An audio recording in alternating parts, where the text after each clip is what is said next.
can't see. No more chains, yeah, I'm truly free. I pay my dues, it ain't come cheap. No more chains on me, you can't hold me down. You can't hold me down. You can't hold me down. You can't hold me down. Yeah, no more, no more, no more. No more, no more, no more. No more, no more, no more. No more, no more, no more. You can't hold. Look at where I came from. I can never fall back to the same ones. Only good vibes now, but the hard times is what we raised from. Turn to the ambition we are made from.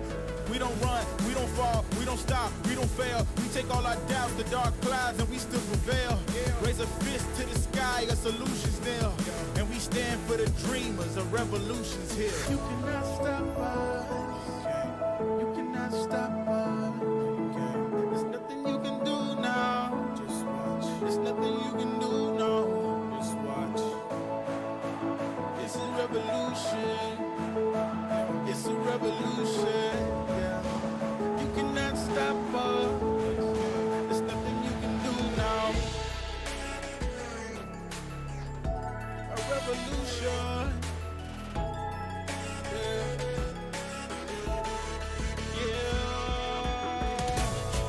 You can stop what you can't see.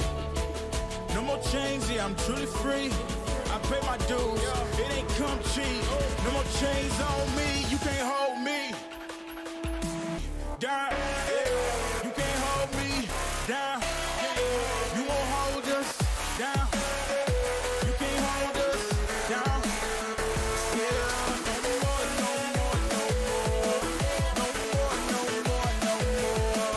No more, no more, no more. No more, no more, no more. Yeah, you can't hold us down. Yo, we gon' hold it down. Hold it down, yeah. You can't hold us down. Hold it down, yeah. We gon' hold it down. Yeah.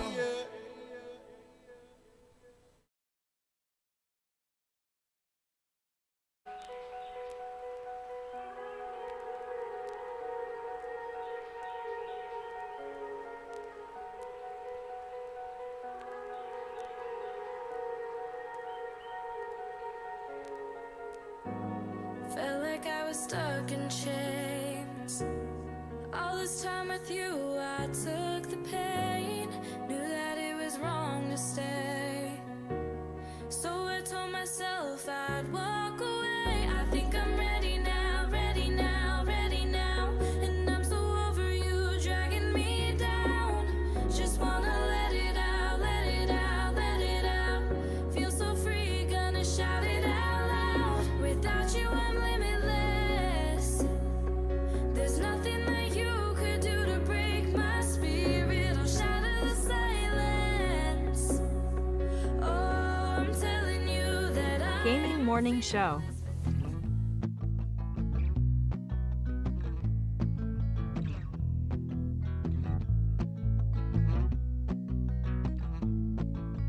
Tell your friends, tell your mom, Gaming Morning Show is on. Wait, Lawson, your mom is here? No. Why did I look over where Bob is? Austin, your mom is here? Is she over there? I sure hope not. Is she in the box? Whoa. I haven't seen her in like 2 days. Get out of here, Beelin. I just got the new marble tile installed and you'll mess up the grout. Besides, like our friend Oh Guitar Boy said, Sorry, KK. it's time for the clinically acclaimed Gaming Morning Show. Or should I say, award-winning. And we have a clip of the year, friends. It is the Lost City of D live. Glad we won. Woo! Burp, burp, burp. Kiki Lowe is in search of something. I need a D that works. There's the D. Searching in the universe because the D is currently broken. Gaming Morning Show won clip of the year. Oh my gosh. But don't you dare expect to put that Chris Emmy clip, Emmy Memorial Clip of the Year trophy in this I box. probably should have prepared something more special. I'm getting the walls repainted soon. Now where to put the chandelier or the bearskin rug. Oh, and the piano. Can't forget that. Maybe there is somebody in the world that can help her. Maybe somebody who sings a song.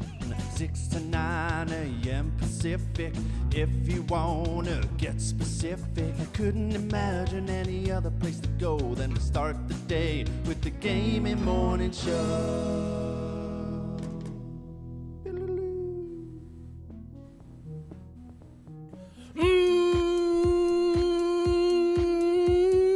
Morning, gamer. Welcome in. It's Gaming Morning Show, the Monday edition, March 7th, 2022. Thanks for being here. Sports.gaming, Hefty Goof, Monday edition, Facebook Gaming, Twitch, YouTube, Twitter, and at GamingMorningShow.tv. Thanks for hanging out with us wherever you may be. It's going to be good, I think. I mean, we got Gaming Morning Show, Morning Gaming News coming up. That's about 20 minutes away. Birthdays this day in gaming history. That happens toward the end of this hour. We'll have a list of the day coming up that has to do with our topic of the day, which we'll share with you in just a few minutes as well. We got stories to share and a whole lot more. Catch up with everyone's weekend and see how things have been on this edition of Gaming Morning Show. Thanks for being here. Good morning to you, Sean. It's Monday. And what a whirlwind the last few days have been. Monday's good. I'm excited for some normalcy the next few days. Get back into the swing of things. This will be great. A whirlwind. It was fun. A lot of people around. Got to meet Wallstormer for the first time in person. That was super kind of Josh to attend our father-in-law's celebration of life. Got to hang out with Culty Vibes for the second time, which was super neat. Yeah, it was a fun weekend and a reminiscent weekend as our father-in-law passed away 2 weeks ago today. Great job with all the stuff that you built for that. You're talented. Likewise. It was team effort. We got everything together and everything looked great. Our wives did a fantastic job planning all the flowers and all the whatnots. It was pretty fantastic. And now we just have probably 38 pounds of ribs to eat for the next 2 weeks. Oh boy. Anyone want some ribs? We'll send them on out. Did you over-ordered? Did you have something to do with the food? No. How did we end up with 1,200 pounds of ribs? They called the restaurant, and the restaurant was like, well, how many people are going to be there? And the wives were like, about 60. And we want to go, majority ribs and chicken with a little bit of tri-tip. And the restaurant was like, how about enough ribs for 300 people? And they're like, yeah, let's do it. I mean, I haven't seen KJ this morning, as Dungeon Master KJ would say, our official culinary expert of Gaming Morning Show. KJ would say, whatever the person says, this is catering 101, whatever the person says in terms of how many people attend, always multiply times 5. Culinary rules. So, you can look it up. It's probably on the internet. Kate Zaid here at 11 past 5 o'clock with the pre-show crew. Downs 29 after 5. And then, hey, it's Brendan _TTV. Yes, that Brendan, ambassador to the Final Hour crew, is here right at 6 o'clock on the nose. Welcome to the morning, Brendan. It's good to see you this morning. We got Twerks from Earthling. We got Wu Dang Pig here this morning. Man, it's going to be a good show. Today is National Be Heard Day. It is Fun Facts About Names Day. Fun fact, my name starts with the letter S. That is fun fact. Yes. And is not spelled S-E-A-N. Which is probably, apparently, the most common spelling of Sean. Bizarre. I haven't taken a poll. I'll work on it. Yeah, we can do that on Twitter today. Of all the Seans that you know, how is it spelled? Although, everyone probably knows you. Yeah. Sorry. I'll skew the results. I like it. Tell me what I want to hear. Fun fact, Hefty was my father's name. National Flapjack Day today. Checks out. But is it different than Pancake Day? I don't think so. So is a flapjack perfectly synonymous with pancake? To my knowledge. See, I'm sure there's a difference. Yeah, I'm getting the impression that there's like it has to be a certain amount of thickness or has to use a certain leavening agent. I mean, imagine if you didn't use a leavening agent. What would you get? The key difference between flapjacks and pancakes is that in the UK, flapjacks refer to sweet tray-baked bars made from oats, while pancakes are thin, flat cakes of batter fried on both sides in a pan. Of course, that's something to do with the UK. But in the US and Canada, the two words flapjack and pancake are interchangeable. Crisps, biscuits, scones, and now flapjacks. Yep. Alexander Graham Bell Day. Didn't Alexander Graham Bell just have like a birthday the other day? Yes. I swear it was like maybe Friday. Yeah, why is the day not just on his birthday? No. Huh. Maybe today's the day. Could you imagine Alexander Graham Bell's like sitting there being like, okay, all right, so I'm gonna make this thing. You'll be able to talk to people all over the world, and I'm gonna launch it on my birthday, and then like is just cramming to get it out by the what was the 3rd, 4th, something like that on Friday. Be like, I'm trying my hardest to get it out, and then can't, and so now it's like 3 or 4 days after his birthday. Yeah, crunch is bad. We have more plants in our house per capita than we've ever had. Today is Plant Power Day. Also, does it mean that kind of? Oh, you think? Yeah, it could be. Like it could be. Or is it talking about power plants? but then it's backwards. I was thinking like nutrition from plants, power. Today. It's also British Pie Week, so everyone in the UK, let us know what kind of pies you're enjoying this week.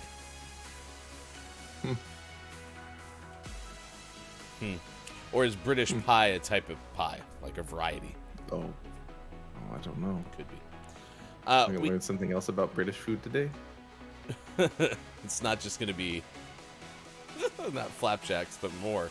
Man, British Food Day. Is the British Bake Off starting today? Do we have new episodes or something? It's like a ceremony of sorts. We have a story of a license plate in North Carolina. Talk about that coming up. A New Jersey couple that finds a pearl worth thousands. We'll tell you how. And also, someone has to learn how to pump their own gas. Might be a whole state. We'll tell you what that means. Today's topic of the day, though, has to do with National Cereal Day. It's trending on Twitter. So, chat, we are asking you, what is your favorite cereal? What is your favorite cereal today? Wu Dang Pig, who's already checked in this morning. Good moron. Top of the moron. Frosted Flakes for the win. Frosted Flakes are pretty good. I still think if I go to the cereal aisle and I'm like, oh, I haven't got my favorite cereal for quite some time, I'm reaching for one of two. It's either going to be Cocoa Puffs. No, sorry, that's a lie. I just lied to you. Straight to your face, chat. I'm so sorry. Instant regret. Cocoa Pebbles. Cocoa Puffs are too tough for my sensitive teeth. And the other one would be Cinnamon Life. Yep. Those are good. It adjacent to your two in that same situation. Cocoa Puffs would be pretty good. I like Cocoa Puffs. I don't dislike Cocoa Pebbles, but apparently my teeth are sturdier, so I like the Puffs. And I like Cinnamon Toast Crunch a lot too. That's pretty good. I think Cinnamon Toast Crunch is one of the cereals that I've never really had. Like wholeheartedly sat down and was like, I'm gonna have a bowl of Cinnamon Toast Crunch. Then almost every single like website that talks about cereals, like it's one of the best cereals of all time. Probably should try. It's pretty good. I like Cinnamon Toast. Yeah. Yep. I imagine if you like Cinnamon Life, I imagine you would at least like it. Yeah. I don't know if it'd take it as your number 1.5 slot. But 1.5. Number 1.5. We just had our father-in-law's memorial, and I do remember that our father-in-law used to always say, I like that Sean guy has sturdy teeth. That was always something that he complimented you on. So It's true. It's true. that's why you can eat those Cocoa Puffs. I work out my teeth all the time. Good moron. Good moron to Above Zenith Cookie Crisp, all the way for a quote-unquote bad cereal. And what's the nutritional value of Cookie Crisp? It's got it. 90% sugar. It's got to be on par with Cocoa Pebbles. I'm not trying to advertise Cocoa Pebbles as like, you know how there was the whole part of a complete breakfast thing. Cocoa Pebbles needed like extra stuff to be considered part of a complete breakfast. It wasn't even just like all the other crap that they would show on the screen. Like you had to have the side of toast and some fruit and orange juice and 8 multivitamins. A different cereal for breakfast. Above Zenith is someone we featured in Content Discovery during GMS Weekend Edition. So welcome or thank you for joining us today on this show. Brendan goes, we don't eat Cookie Crisp for nutritional value. We eat it for the beatus.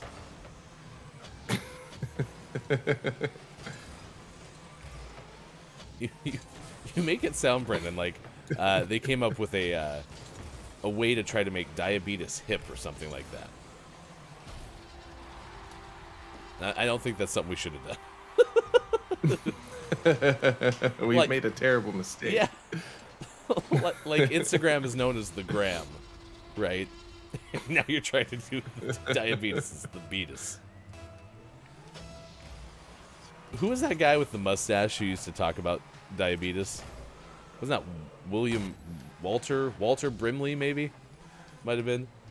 Could you imagine I have no if idea. they brought him back and were like, hi, Walter Brimley here to talk to you about the beatus.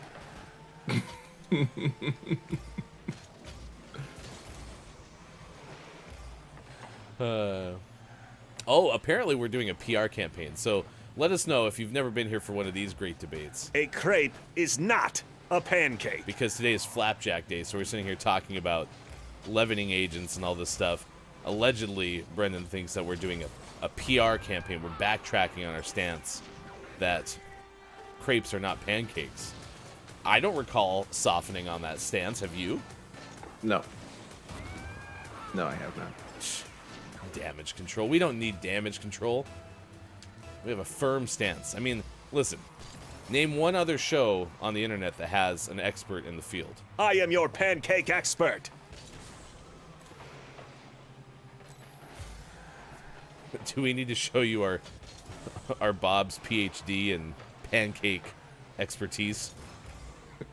Pancakeology. Pancakeology.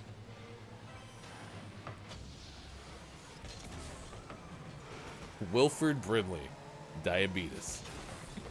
We are a morning radio show that plays games. Coming up, we have the Gaming Morning Show, Morning Gaming News. We'll get you the headlines related to the start of the video game day, video game week specifically. So that's coming up. Downs goes, I need extra cereal sauce to soften up the cereal. Oh, for me to eat Cocoa Puffs. That could be. I mean, there's the tried and true cereal poll, which is, do you drink the cereal milk once your cereal is gone?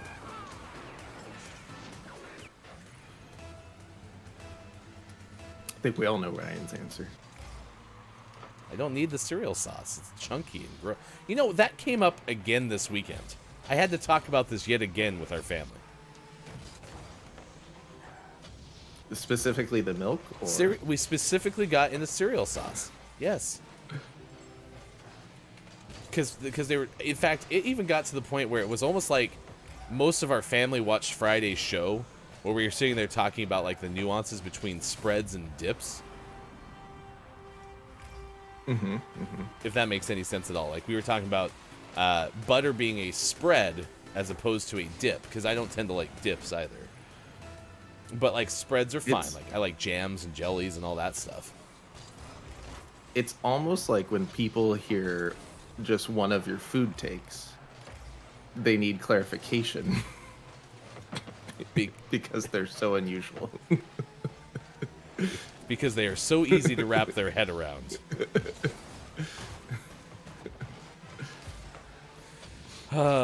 Yeah, I just can't do the the cereal sauce would be fine. It's just it's got like these little flakes and chunks in it, and it's not enjoyable at that point because I don't want my milk to taste like it's gone bad.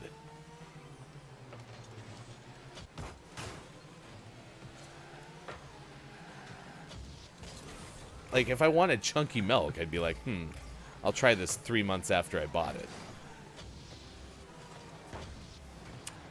Although I've been fortunate in my life, because I don't drink straight from the carton, so that helps the chances of this. I've never had to do the thing where, like, you go to drink out of the milk container and you're like, oh, God. Ugh. Right? Because it's already chunked. I've never had that happen. Has that happened to you, chat? I've never had that happen to me, which is good.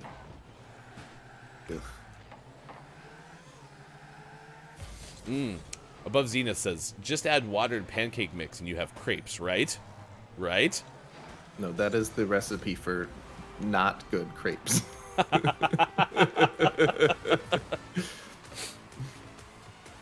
What are you making today? Oh, I'm making a not good crepes. Would you like some?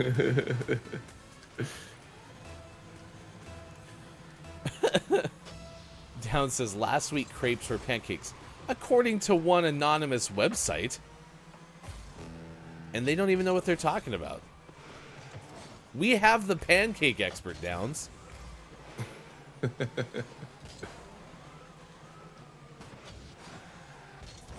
Nothing's changed.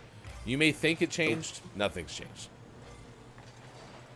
We have very specific rules. A calzone is not a pizza. And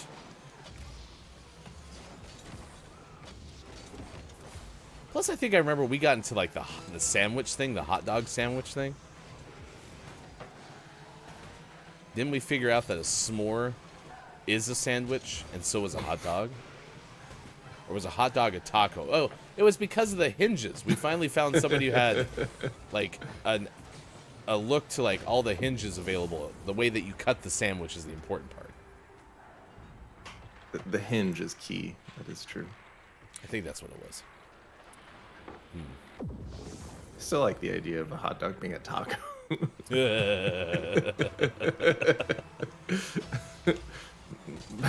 Our wives are gonna be so surprised this time we have Taco Tuesday. I can't wait for Taco Tuesday. Why are there hot dogs? You said Taco Tuesday. We wanted to have tacos. I don't know what to talk about. Wu Dang Pig says, can you make Mickey Mouse chocolate chip pancakes, though? Oh, yeah. I don't know if you can make Mickey Mouse chocolate chip crepes, though. Not typically. Crepes only come in circle form. Yeah, show me a Mickey Mouse crepe. Huh? Can anyone do that? I'm waiting for you. It's 6:25 West Coast time. It's 9:25 out east. It is 2:25 for those watching GMS in the UK. Yeah, so coming up next hour, we will have a list of the day. This list pertains to cereal. The oldest cereals ever created. So if you want to know if Cookie Crisp was made in like 1896, we'll let you know. Because it could have been. I don't know. There might still be boxes of it from 1896 floating around. No promises. This is from nationaldaycalendar.com. Not only is cereal eaten for breakfast, but has become a popular bedtime snack, according to the website. Some people even enjoy a bowl for an evening meal. Bakers churn to cereal in their cake, cookie, and bar recipes. The most popular one, according to this, nationaldaycalendar.com, is Rice Krispie bar treats. I don't know if I like Rice Krispie treats that much, but I'd never say no. Brenda goes, did you tell them about our artisanal hand-strained cereal sauce, though? No, I have not done that yet. We could still start that empire, and that would be pretty okay. So it's like the bakery called Milk. They make baked treats with like cookies and cakes and stuff, but they use cereal milk. So they soak cereal in milk and then strain it, and then they use that milk to bake delicious treats with. It's pretty good. No word if they use chunky milk, though. You'll have to consult them. Let's get the news. Headlines time. Here's hashtag video game expert Sean. Good morning. It is Monday, March 7th, 2022, and this is your gaming morning show, Morning Gaming News. We have an update from 343 Industries about Halo Infinite Season 2. This is from Adam Bankhurst of IGN. Halo Infinite Multiplayer Season 2 is called Lone Wolves. And we also have a release date. Looks like it's going to be released on May 3rd, 2022. So we got a couple months before Season 2 starts, but we learned a little bit about it. This was all shared on Halo Waypoint by Halo Infinite Head of Creative Joseph Staten. He began sharing the inspiration behind Lone Wolves, which is both Season 2's name and theme. He says, quote, "By theme, we mean a core idea that guides the creation of much, but not all, of the season's content.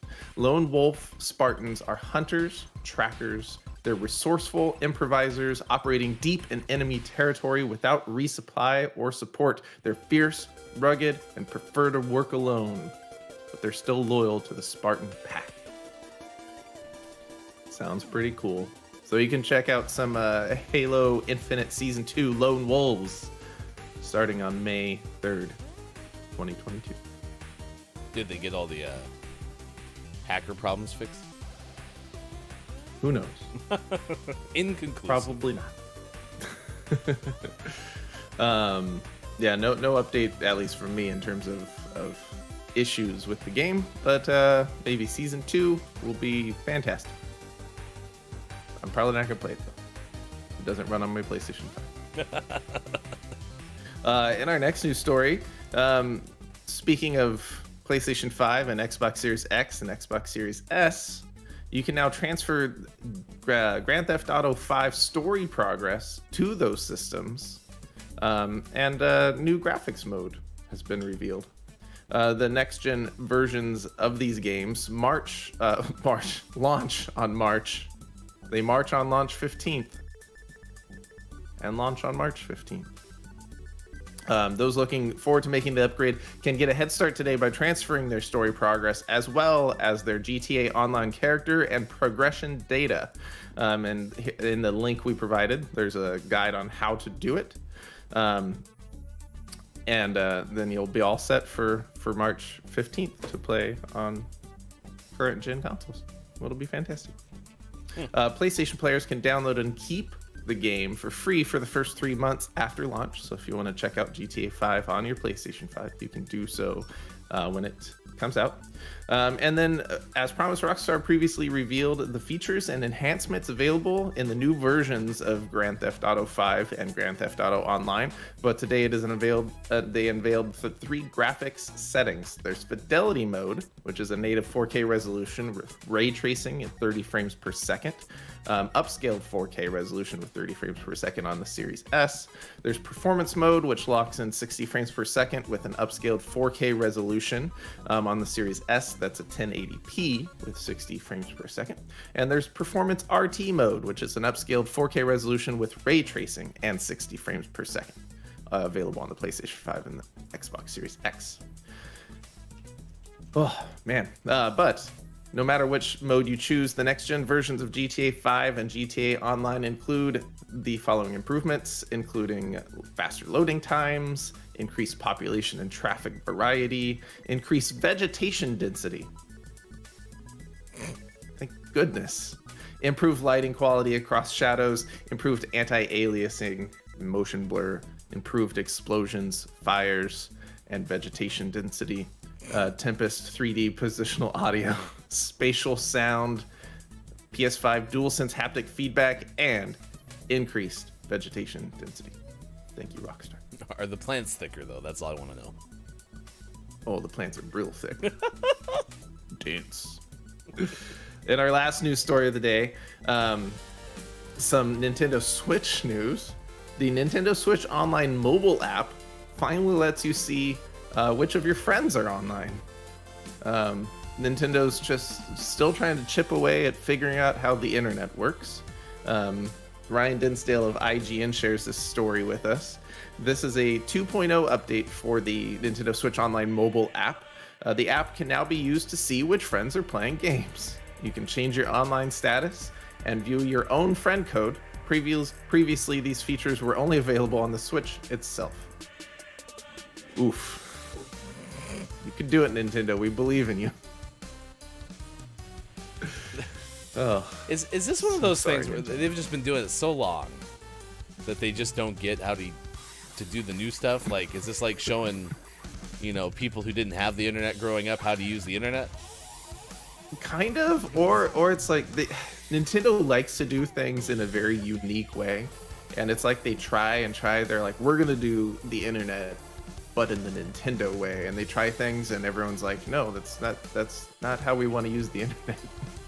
Everyone else does it this way. Just do it this way. Nintendo's like, no, this is Nintendo internet, and it doesn't work. We had just one Switch in this house, and we got it with the intent of like our kids having to play together and all this stuff.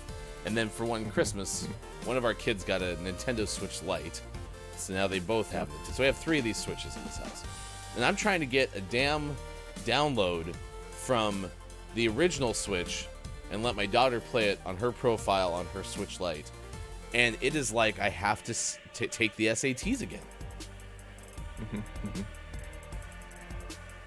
Thanks, Nintendo. Just make it easy. Oh, I just got a notification. Maybe that you you're should get a Steam Deck. You know what they say about a big Steam Deck? And always last but never least, we finish off today's gaming morning show, Morning Gaming News, with the world-renowned segment within a segment where we take a look at what's out today. And that's it for the news. Thank you. Kind of jumped out of that newsroom a little too fast. Nothing's out today. No games. You don't say. No games. Wasn't following that line of thinking there for a second. Well, if you wanted something for your console today, or maybe your PlayStation, or that's also a console, or your PC is probably the thing I was thinking about. Well, you're out of luck. There's nothing out today, so you can't play any new games. This whole world is void of new games on a Monday. Yep. You get absolutely nothing from us. Not a single thing. However, if you tune in tomorrow, we do this every single show, so there's likely something out today, tomorrow. And if it is, one of those will become our name of the morning. Hashtag GMS, name of the morning. And you can find all these on Twitter. Just go to Watch GMS on Twitter. We will have the GMS Morning Gaming News there for you if you missed any of the links or you want to share them with someone else. Except the first one, because I couldn't find the damn tweet for the whole Halo Infinite multiplayer Season 2 thing. So I'm sure that's on the internet somewhere else. But IGN would not have it in like the first 30 tweets that I could scroll through. So there's links up there too. Zelda? Princess is another castle. Captured by Gaston. It is now 6:35 if you think about it. It's 9:35 out east. It is 2:35 for those watching GMS in the afternoon. Thanks for being with us. Look, it's Maiko. Not available for the newsroom this morning, so we will tell a story of a license plate in North Carolina in just a few moments. Good moron. Good moron. Drew Mega and Quiet I Am Gaming. Today we are asking you, because it's trending on Twitter, what is your favorite kind of cereal? It's National Cereal Day today. Quiet goes, I don't know why Nintendo is so good at most gaming things, but just so bad at the internet. That's a pretty good synopsis. Yeah. I really don't. I don't understand. Well, their blueprint was built before the internet, so maybe it's like, oh, we can't update this thing. This was our blueprint from the beginning. We're not going to change it, so. They make it so hard. Even Even just becoming friends with someone on a Switch is harder than it should be. I just got, actually, a 56K modem for my Switch. So every time I get ready to play Minecraft with people on the Switch, it just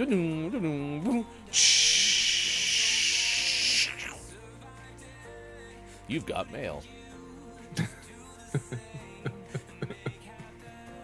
I started getting America Online cartridges. It'd be amazing. The big Steam Deck is what they're calling the regular console. Oh, okay. You know what they say about a big deck.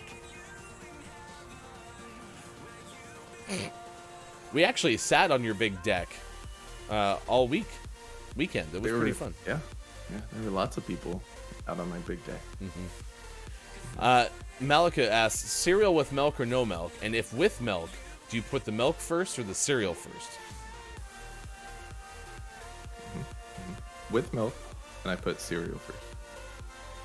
I just don't know how can you do the milk first? Because then my worry is you can't add the cereal correctly or else you're going to overflow. Yeah, it doesn't make sense. Not to me anyway. I'm sure someone does it and it's fine, but yeah, I've been trained to eyeball the ratio: cereal first, milk second. Yeah, I'm not upset if you do milk first. Do you? But I don't see how that's easier. Yeah. So, although, and then you do milk first, and all the cereal just kind of floats on top, and you gotta push it down. I like doing the cereal first, and then when you pour the milk, you can kind of get them all equally moist. Those cereal bits. Correctly, yeah. Prep the cereal for consumption. Yeah, cereal floating. Is it gonna float away out of the bowl? Come back. No. Quiet M Gaming says cereal with no milk is just sugary trail mix. Okay, perfect. I mean, I can imagine Cookie Crisp being pretty good in a little packet while you're hiking. Yeah. Can we normalize making trail mix with bits of cereal? Just throw some Cookie Crisp and M&Ms and Pequans. Yeah, I guess. Yes, I don't know. It's just the idea of having, Cocoa Pebbles won't work. Let's go Cocoa Puffs, the hardest of cereals. Put those in there with the trail mix and be like, I'll eat this in just a sec. I gotta have my saliva moisten it to the point where I can actually bite into it without breaking a cap. I have an important question because sometimes I forget to ask this. When was the last time you had Cocoa Puffs? Oh, I remember it distinctly. It was August 1998. The Denver Broncos had just come off a Super Bowl victory earlier in the year, and they had a ceremonial box of Super Bowl championship Cocoa Puffs because that was a time. I ask because there's a likely chance. My story's not done yet, thank you. That Ryan had them once when he was 3, and they hurt his gums, and he's ever since been like, Cocoa Puffs are so hard, but they're probably not that hard. No, they've been in this house. So I've had them within the last 9 years. So I'll allow it. Just listen. Cocoa Pebbles are so much superior. Why would I have Cocoa Puffs? Ridiculous. We might have to have the ultimate cocoa cereal off. So, Top of the Mora. Superphonic is here. Superphonic does say cereal first. Look, It's Myco is here as well. Good morning to you. So is Culty Vibes. If you want, go to Look, It's Myco on Twitch. And when you subscribe to Look, It's Myco, Mike's been kind enough to reserve 4 emote slots for those watching on Twitch. Excuse me. So you can get those by subscribing to Look, It's Myco. And if you use code DISCBRICK10 when getting Dr. Squatch soap for the first time, you can also save money on your first order of Dr. Squatch soap. So please check out Look, It's Myco, streaming on Twitch and drawing cool emotes. Well, I don't know if Mike drew them, but they're beautiful. So. Nice work. Does anyone have my Dr. Squatch soap? Brendan goes, if you put milk in first, I need to talk. Yeah, listen, I'm fine with that, Brendan. I want to know the motives. Yeah, for sure. I'm convinced anyone that's that stubbornly putting in the milk first, even though most everyone else does cereal first, they're doing it just so they can have that argument. They secretly, when no one's around, they put in the cereal first. If someone's watching, they're like, I do milk first. They just want to be different. Yeah, Quiet Time Gaming says milk first. You're going to splash it everywhere. Yeah. Let's- Might get that perfect angle where it just like shoots out the other side of the bowl. You got to have a fun. You actually you smash a funnel into the cereal, and then you pour the milk in that way. It's like an injector. It makes sense. Let's take you to North Carolina. Alvin Ward of Mental Floss has a story. Apparently, there's a vanity license plate. Have you ever owned a vanity license plate? I have not. I had Goof on one at one point in my life. So, if you ever saw a Chevy Camaro driving around with a license plate Goof, we've probably met before. It's a long time ago. So I have this particular vanity license plate in North Carolina. Apparently, is an average 5th grade humor type license plate. In North Carolina, you could have someone revoke your license plate, apparently, if it says fart SM or fartsum, if you will. According to the Charlotte Observer newspaper, an Asheville resident is currently engaged in a dust-up with the state's Department of Motor Vehicles over the fartsum plate. The agency issued it to her in October 2021, told the newspaper that she requested the custom plate as a lark, one which passers-by seem to find amusing. The SM stands for Smoky Mountains. I'm assuming if you live in North Carolina, that becomes like a really easy tie-in to understand. Because I thought it was like a play on sarcasm or orgasm. Fartsum. Quote, a lot of times I come up to my car and someone's taking a picture of it, and people driving by will give me a huge thumbs up. And I have a 7-year-old daughter, and I pick her up from school. It's the most popular truck. It's the fart truck, end quote. This person received a letter from the department saying someone had lodged a complaint and called it offensive and in poor taste. While clever, it appears she won't be able to have a chance to present it. The agency has told her that fart was part of its do not issue list and was released by accident. Wow. Mental Floss writes, much like some farts, but we digress. By accidents. Several states have had such lists which ban plates like ASSCLWN, McBoob, and others.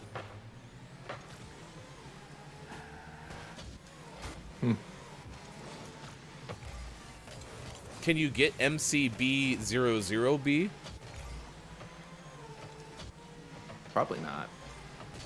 I think they've figured out that the number 0 looks like an O.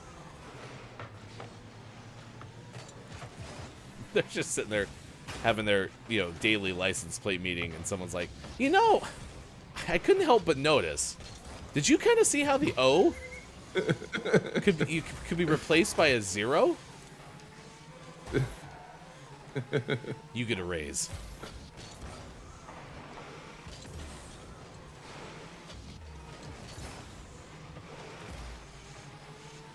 The fart truck.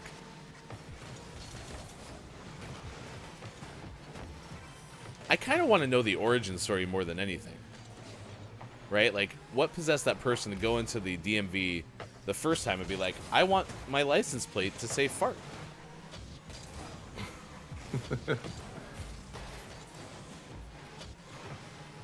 Like, I know why my license plate said goof on it.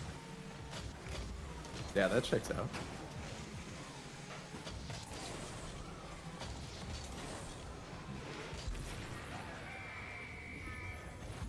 Downs goes, I just think milk first people also are the same people that can't tie their own shoelaces. Wow. I don't think there's a correlation there, Downs. Although Drew Mega is willing to judge people for putting in milk first, whereas Brendan had said, I don't want to judge, I just want to understand. I mean, I will admit that I've never tried it. So I don't know if I can actually say that it's not right without having tried it before.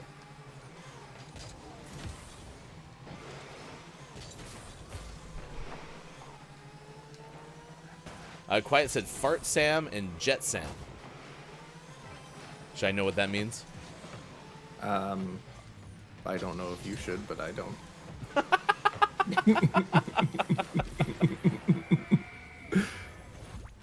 Yeah, Quiet. I might need some further explanation on that one. My favorite cereal is Golden Grams, said Superphonic. That's a good pick.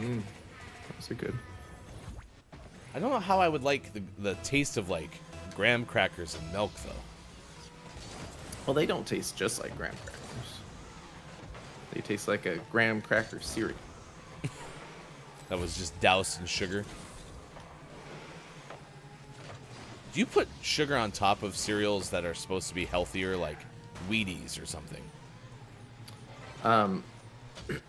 As a kid, I did. I learned that from my mom. I want to say, didn't we? I feel like at some point we put cereal on like Rice Krispies. That's something that stands out in my mind. I mean, as we can all agree, Cheerios are complete garbage. And so they just need to be eradicated from the earth. But if you're going to have Cheerios, I can't imagine eating those damn things without, like, just piles of sugar on top of them to mask the awful taste and smell.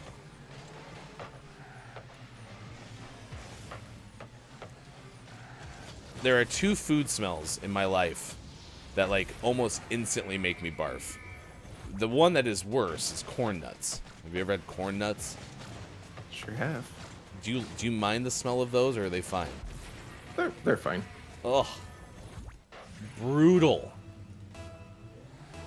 It was like inevitable. Any school trip, somebody would have like a pack of corn nuts on the bus, wherever we were going, and that whole trip I was just in agony. I had my head sticking out a window like a dog going down the freeway in a car, just so I could get fresh air. I mean, it was bad. Like, it was almost instantaneous vomit.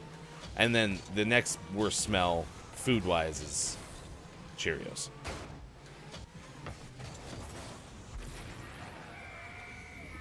I have a quick side question. We don't usually focus too much on the games, but did we get put in the professional circuit? I don't know what's going on. It's less fun today than it usually is. We're getting crushed. I mean, I don't feel like my quality of play has changed much. But, like, that kind of stuff, I don't remember happening to us very often.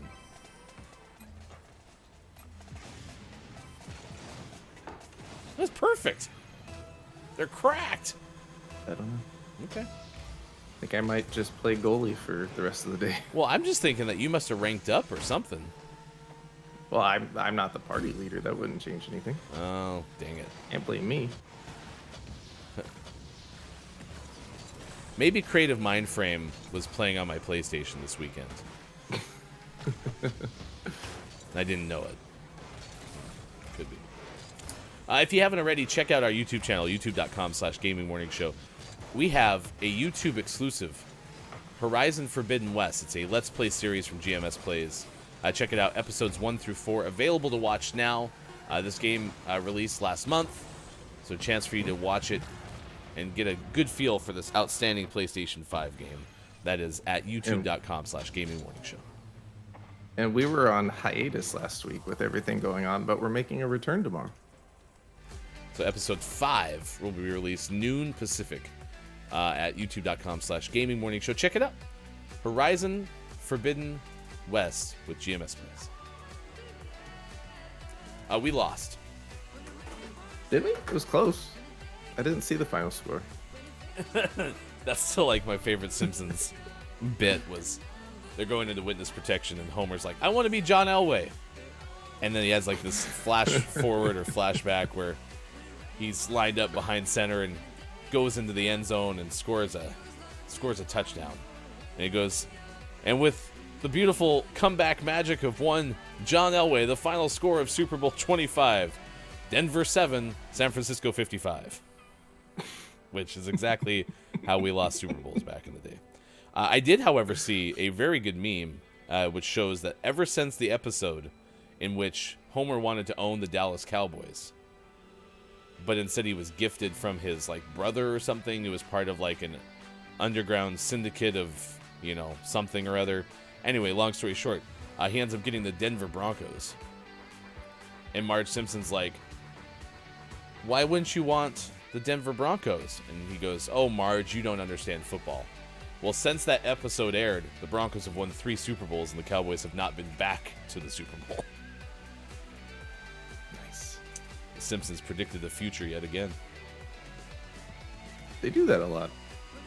All right, it's now 6:52 West Coast, 9:52 out East. It is 2:52 for those watching GMS in the UK. Let's do birthdays this day in gaming history. If you have a birthday to celebrate with us, please let us know, because we would like to celebrate with you. Today is actor Richard Lawson's 75th birthday. Started in movies, TV, perhaps best known for roles in things like Poltergeist and the NBC miniseries V. These were all in the early 80s. So Richard Lawson is 75 today. Nice. Actor Bryan Cranston, probably best well known as the voice of Zordon in the Power Rangers movie a couple of years ago. I don't think Brian's done anything else. Turned 66 today. Yeah, I think that's it. I think that, and fun fact, he appeared in episodes of multiple popular 80s shows, including Chips, Hill Street Blues, and Matlock. So it's just those, and then Power Rangers. I'll never forget Bryan Cranston's appearance in Matlock. That's a good one. Singer Taylor Dayne turned 60 today. Nice. Turns out she has 2 Grammy nominations during her career. Which means it's time for our brand new game, Hardy or not hardy? I don't know how we apply this. Sports.gaming, how many Grammy wins has Taylor Dayne earned? I'm going to say 0. Okay. I have a follow-up question. Did we figure out how we were going to get this done where someone's actually looking? Yeah, I'm looking it up. Maybe I should play the guesser for this popular game. Hardy or not hardy, Grammy edition. Yeah, I guessed and then looked up. All right, what's but the you answer? should guess too. I'm going to go with one win. She's received 2 Grammy Award nominations, but no wins. Oh. But she has won an American Music Award. Incorrect. I know. I was thinking of the AMA win. That's right. Wanda Sykes turns 58, comedian.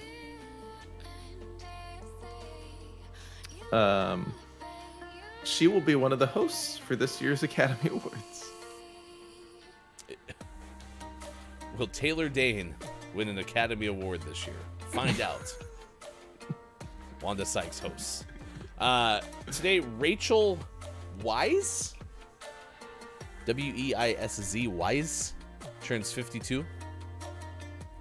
Yeah. One of her first TV shows was The Advocates in England.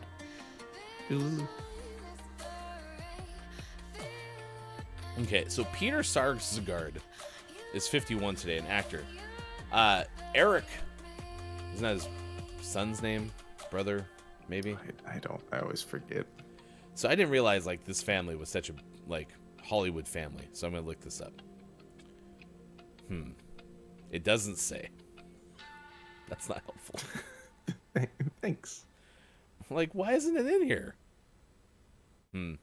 Anyway, the person who played, maybe the character's name was Eric on True Blood, is a Sarsgaard. There's lots of them. Did you know he's married to Maggie Gyllenhaal? Since 2009. Oh, is that the fun fact? Yeah.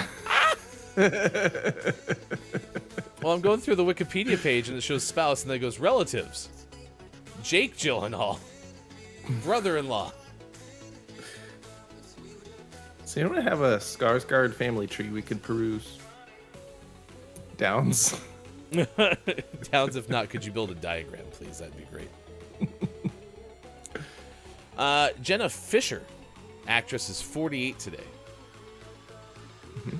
Fun fact, she was on The Office.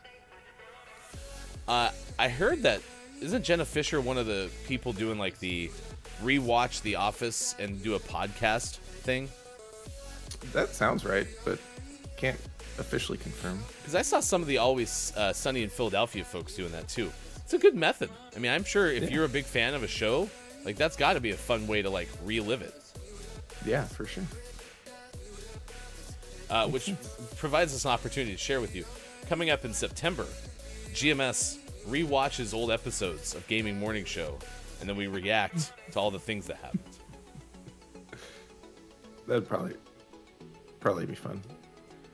Actor Tobias Menzies turns 48 today. Portrayed Brutus on the HBO show Rome, but we don't talk about that. Do we not like we don't Rome? talk about Brutus. We don't talk about Brutus. Laura Prepon turns 42. Oh, shit. Fun fact. While she isn't reprising her role on the upcoming That 90s show, one of the main characters on the show is her character's daughter. It's a very convoluted fun fact. Pardon me. Do you have any Laura Prepon?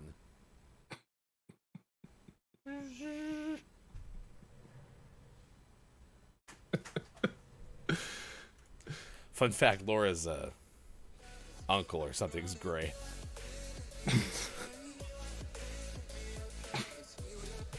Gray Prepon. I'm excited for no one in our audience to understand that reference. Just if you don't have if that was just 120 seconds of I don't have a clue what Hefty's doing, I'll post the link in Discord. Actor Brandon T. Jackson is 38 today. Was in Percy Jackson, The Olympians, Tropic Thunder, Roll Bounce, Lightning Thief, and many other movies. A stand-up comedian as well. Filmmaker Gabrielle Gourmand is 25 today, and is a filmmaker, television, film and TV graduate of the school at UCLA. And I believe is the we don't talk about Bruins also. I believe is the sister of Amanda Gorman, who turns 24 today, is the National Poet Laureate. No, excuse me, National Youth Poet Laureate. So, any other birthdays? Just one. All right, here we go.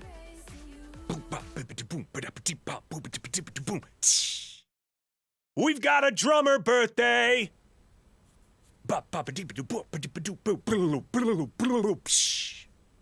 It's Randy Gus's birthday of Toad and the Wet Sprocket.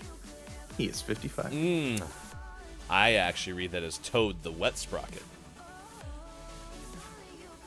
I want to know what music Toad the Wet Sprocket plays. That's a great name. It's a good name. It's a good name. They play alternative-ish music from the 90s, I believe. Really? Yeah. Huh. You'd probably recognize some of their music. Nice. All right. Well, there you go. There's your birthdays. This day in gaming history now. We have one from before 1995. That means Sean gets a chance to play Lawsuit or Not Lawsuit. The year, Sean, 1990. Not a lawsuit. Sound of Bob playing the didgeridoo means you've locked in your answer. The U.S. Court of Appeals for the Federal Circuit makes a ruling in favor of Nintendo, allowing Nintendo to sue retailers who buy unauthorized video game cartridges. Ooh, this is a tough one. It's not a lawsuit yet. Yeah, it's a court ruling, and not all court rulings are lawsuits, but it allows for lawsuits. Lawsuit adjacent. All right, judges? Correct. All right, they give it to you. Ding, ding, ding. Thanks, Bob. Baba saved you. Your streak is still going, probably. I was worried. You're welcome. My streak is at least one. 2002, Sony announced it will release a Linux development kit for the PlayStation 2, That was going to come May 22nd. The $200 kit would include a 40 gigabyte hard drive, Ethernet adapter, mouse, and keyboard. Nice. Could you imagine if any of these console creators were super successful at making your computer also, or your console also a computer? Have you ever tried to use the internet browser on like PlayStation 3 or PlayStation 4? Definitely on PlayStation 3. It's not easy to use. It does not work well. I mean, I think you can get like a Bluetooth keyboard and mouse, and that might help. But like when you're trying to use the controller, it's bad. But then nothing like responds to the PlayStation browser. You go to any website and the website's like, what? What are you doing? Nothing works. I think you need to leave because you shouldn't be here. 2006 at 1:31 a.m. Pacific time, the 1 millionth unique user of the Nintendo Wi-Fi connection joins the network. What? I like how that happened on the day that we were already discussing Nintendo's abilities to be internet friendly. The same year, Ubisoft, don't call me Ubisoft, releases Tom Clancy's Ghost Recon Advanced Warfighter for Xbox 360. Also that same year. There's no time on that one for some reason. So we didn't need to document that for some reason. The Xseed Games, or just Xseed Games, releases Shadow Hearts from the New World. That was for PlayStation 2. Nice. 2006 was busy. Is it Xseed? It's probably as opposed to like Xseed. Yeah, probably Xseed. What do you get when your Xseeds finally mature? An X tree? Maybe that's what Xboxes are made out of. Xseeds. All right, next hour, 10 oldest cereals ever created. We'll have that. We'll also have sports for you as well. So stick around with us. It's the Monday edition. We'll come back with more. This edition of Gaming Morning Show. It is Monday, March 7th, 2022 on Facebook Gaming, Twitch, YouTube, Twitter, and at gamingmorningshow.tv. That's our website. And if you go to that website, you'll find us. That's where you can click on all the things to find Gaming Morning Show at gamingmorningshow.tv. Alternatively, you can also get to our website by going to gms.watch. I don't know if we're ever going to leave this screen today. All right, we'll be right back.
I wonder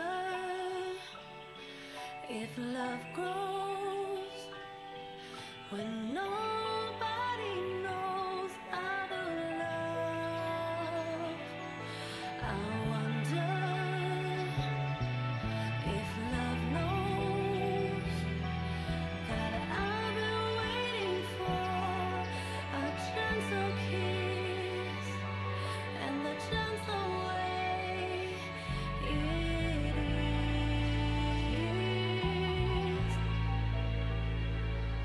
Yeah. There's something you gotta know about me. Hey, it's me. I'm Mike.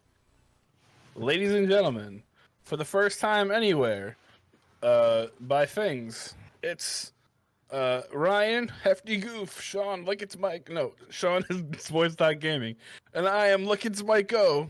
We are your performers of Mad Libs, the Puppet Pals. Not everyone's on screen, so Ryan's gonna fix that. Don't worry. Chaos. No, everything's fine. This is exactly how this was supposed to go. What the hell is that? Keep singing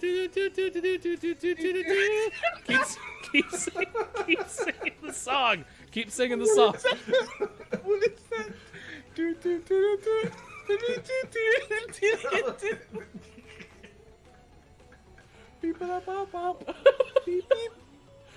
singing the song. Sean, I can't frame your puppet. Put your damn puppet on the screen. Thank you. I like how I'm acting like this is Sean's fault. I can't believe I messed everything up. Yeah, geez, Sean. What were you thinking? I hit my arm. Okay. No, the background's moving. Stop. This is just like we rehearsed it.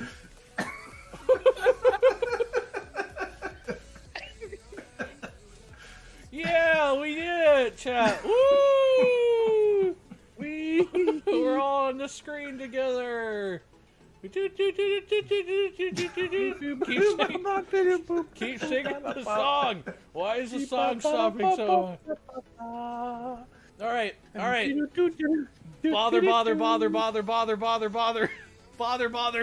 That's what I remember Nate telling us to say.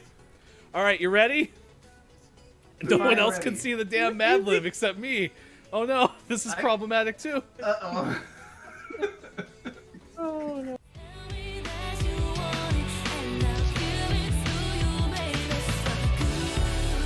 Coming up on Gaming Morning Show, list of the day and sports.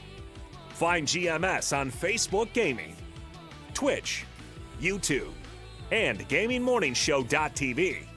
Time for hour number 2, right now. Morning, gamer. It's Gaming Morning Show. Thanks for being here. Monday edition, February 7th, 2022. Was exactly a month ago. Today is March 7th, 2022. Thank you for being here on March 7th, Facebook Gaming, Twitch, YouTube, Twitter, and at GamingMorningshow.tv. Coming up this hour, we have a list of the day to share with you. It's a good one. 10 oldest cereals ever created. Today is National Cereal Day. It was, in fact, trending on Twitter. So if you have a favorite cereal to share with us, we would love to hear what that is. Mine is either Cocoa Pebbles or Cinnamon Life, which means apparently today I have to go out and get Cocoa Puffs and Cinnamon Toast Crunch. And if I try both of those, apparently I will be pleasantly surprised. Top of the moron. Kiki Lowe is here. Good moron to you, Kiki Lowe. Downs has informed us. Downs is our official GMS cartographer and diagrammer, and has a Skarsgård family tree in Discord.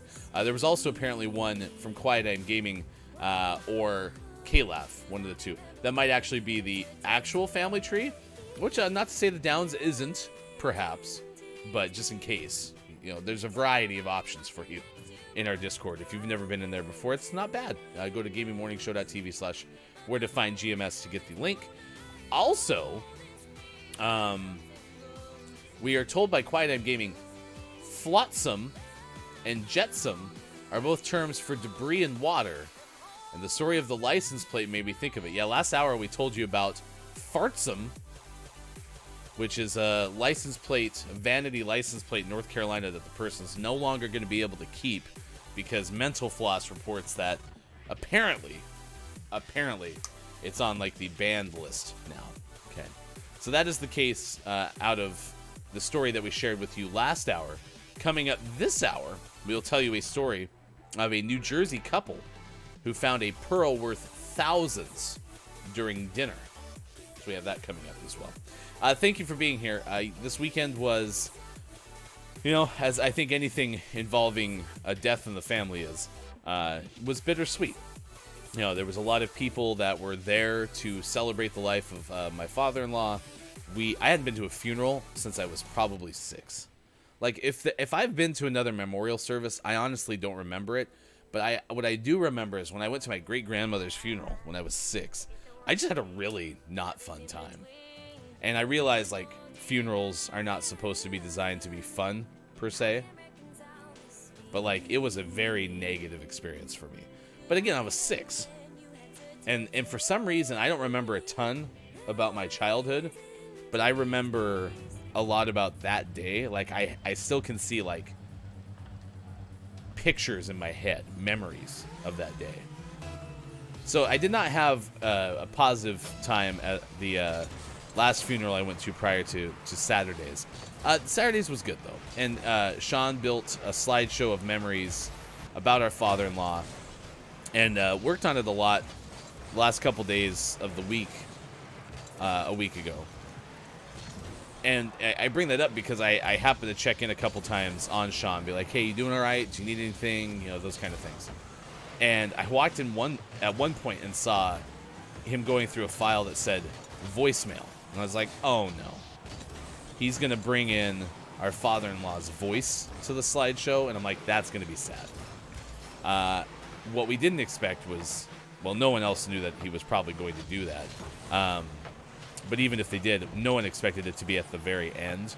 So here Sean goes through a whole setup of, our father-in-law growing up and then, having an earlier marriage and then meeting his now wife, our mother-in-law, and then meeting having our wives, their daughters.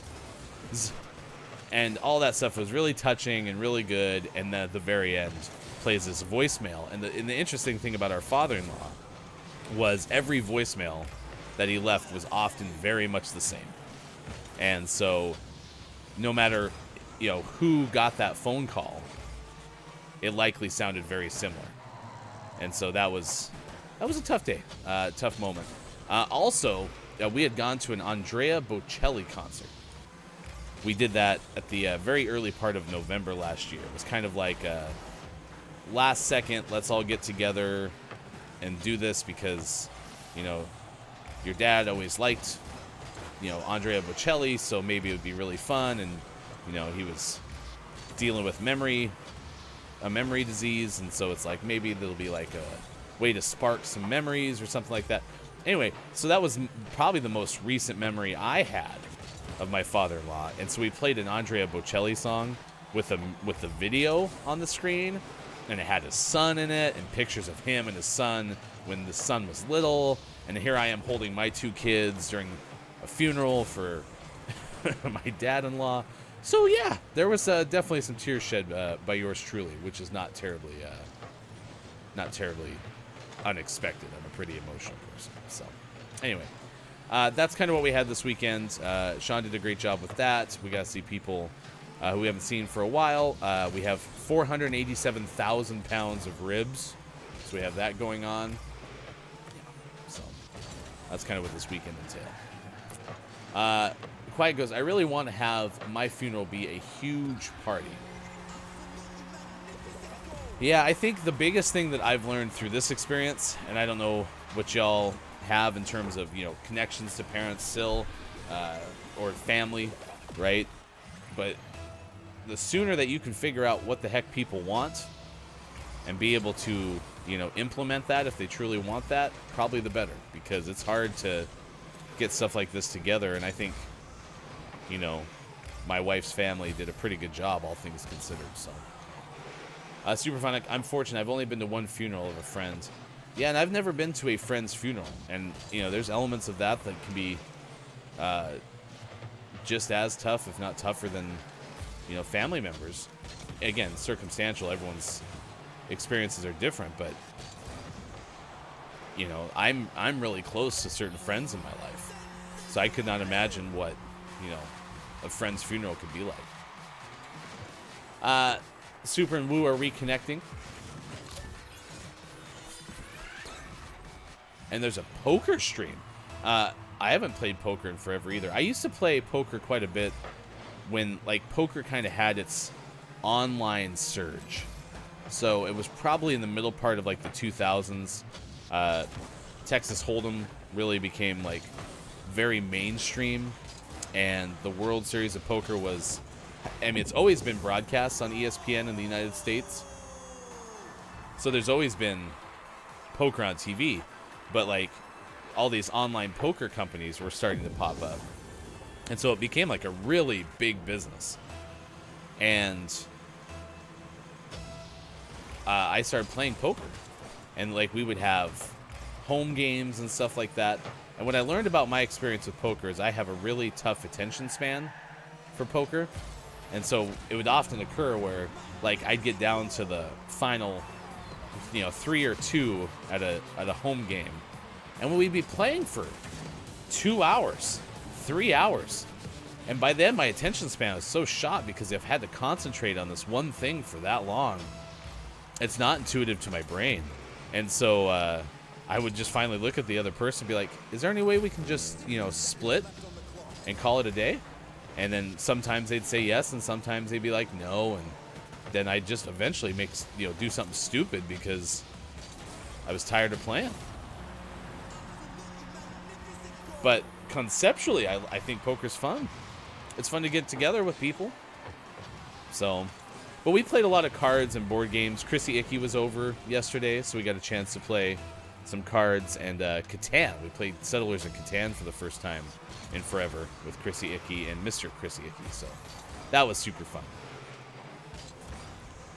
I used to be rather good, just trying to get back in the swing of things. It's been years since I've played, says Woo. I need a cowboy hat and wear it next time. Poker Stars and Full Tilt Poker back in the day. Yeah, those were some of those poker houses online. It was a big deal. And they still might be a big deal for all I know. Legalized sports gambling is becoming a big deal. And so I don't know if that's surpassing.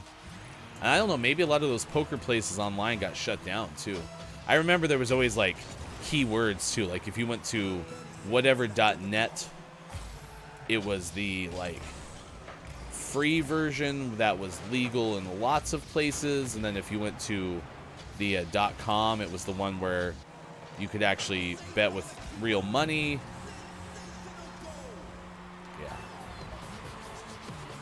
Yeah. Quiet I'm Gaming. I really enjoy poker, but especially online, I think I get too impatient for it. Woo has a short attention span. Poker nights with friends are very fun. Yeah. Again, I'd play to get a chance to hang out with friends. I think I actually like board game nights a little bit better at this stage, but I'd still play. I also didn't mind going to the casinos and playing poker because, again, you're surrounded by new people and whatnot, but some of those games could get really serious, and that wasn't particularly fun. So there you go. Pickle Feats is here. Good morning to you, Pickle Feats. It's good to see you. Top of the moron! You just described every time I've played poker. I could see it being a pretty fun stream. And the nice thing is you could talk a little bit about strategy and some things, so that could be a pretty fun experience. Woo says, it's changed a lot. I had to deposit with crypto. Much cheaper to withdraw with crypto, so I had to set up a wallet.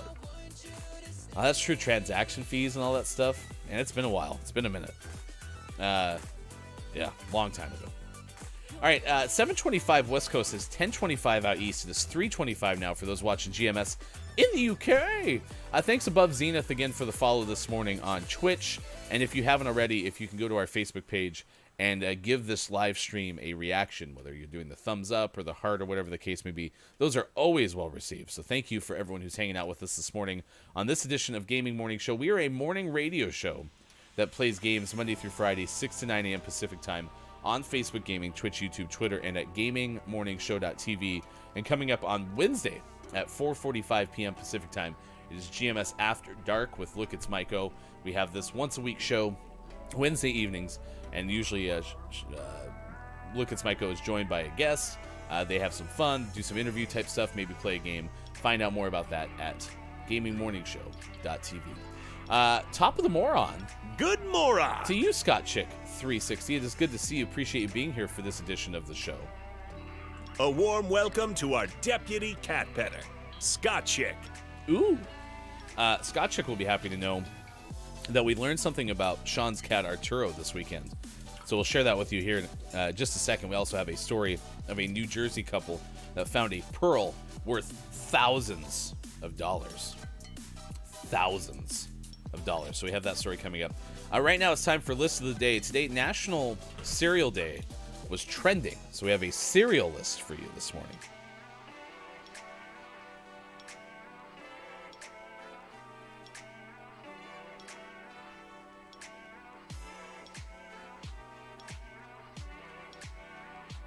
So that cereal list is coming up. It's going to be very exciting. Very exciting. This cereal list is. We had an incident on Saturday where our garage door ended up being open. It was really weird, actually. We had just gotten back. This was on the day of the celebration of life.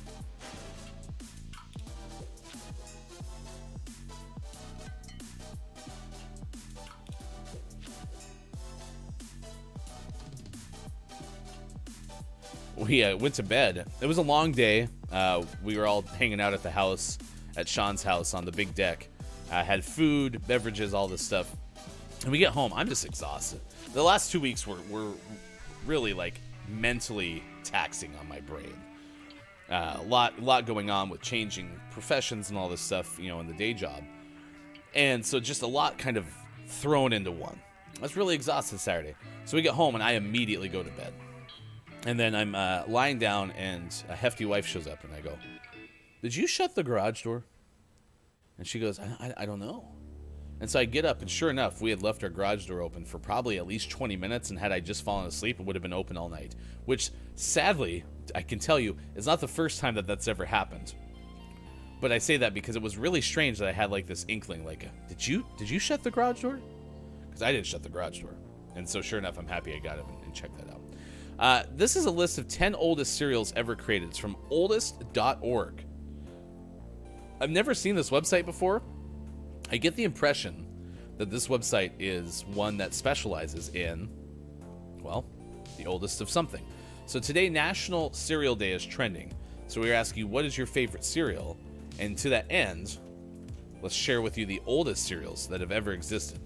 Again, oldest.org is our source. 1, 0. And apparently, in 1901, the cereal known as Force debuted.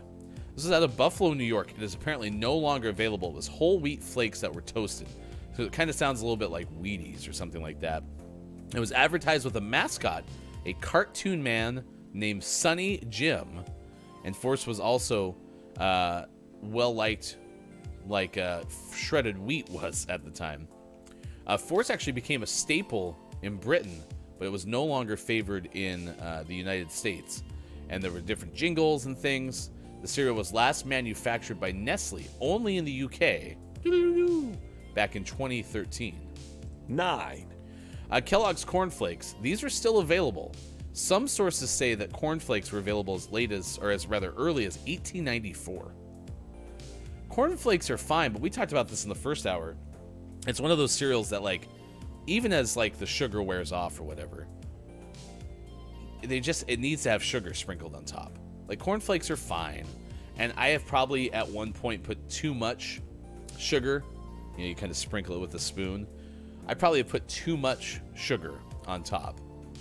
But that said, I think you need to have that. According to oldest.org, a fun fact: after many disagreements, William Kellogg bought the recipe for cornflakes from his brother and left to form Battle Creek Toasted Cornflake Company, which is now the Kellogg Company. 8. Vitos. Apparently, this is not available. Founded 1897 in Minneapolis, Minnesota. Competition for cereal was heating up. And Vitos, they are made of wheat as well. Pillsbury tried to make them by letting consumers know it could be eaten in different ways. They even ran an amateur recipe competition in 1900, about 3 years after it was founded. I've never heard nor seen Vitos before. 7. Grape Nuts. Shocker that this is a very old cereal. 1897 Grape Nuts was made. It's still around. You can get it. If you thought Cocoa Puffs were teeth-breaking, wait till you try Grape Nuts. I'm actually surprised how many people actually love Grape Nuts. 6. Granose Flakes. 1895 these were made. They were a Kellogg cereal. Granose Flakes. Enrich the blood was the tagline for Granose Flakes.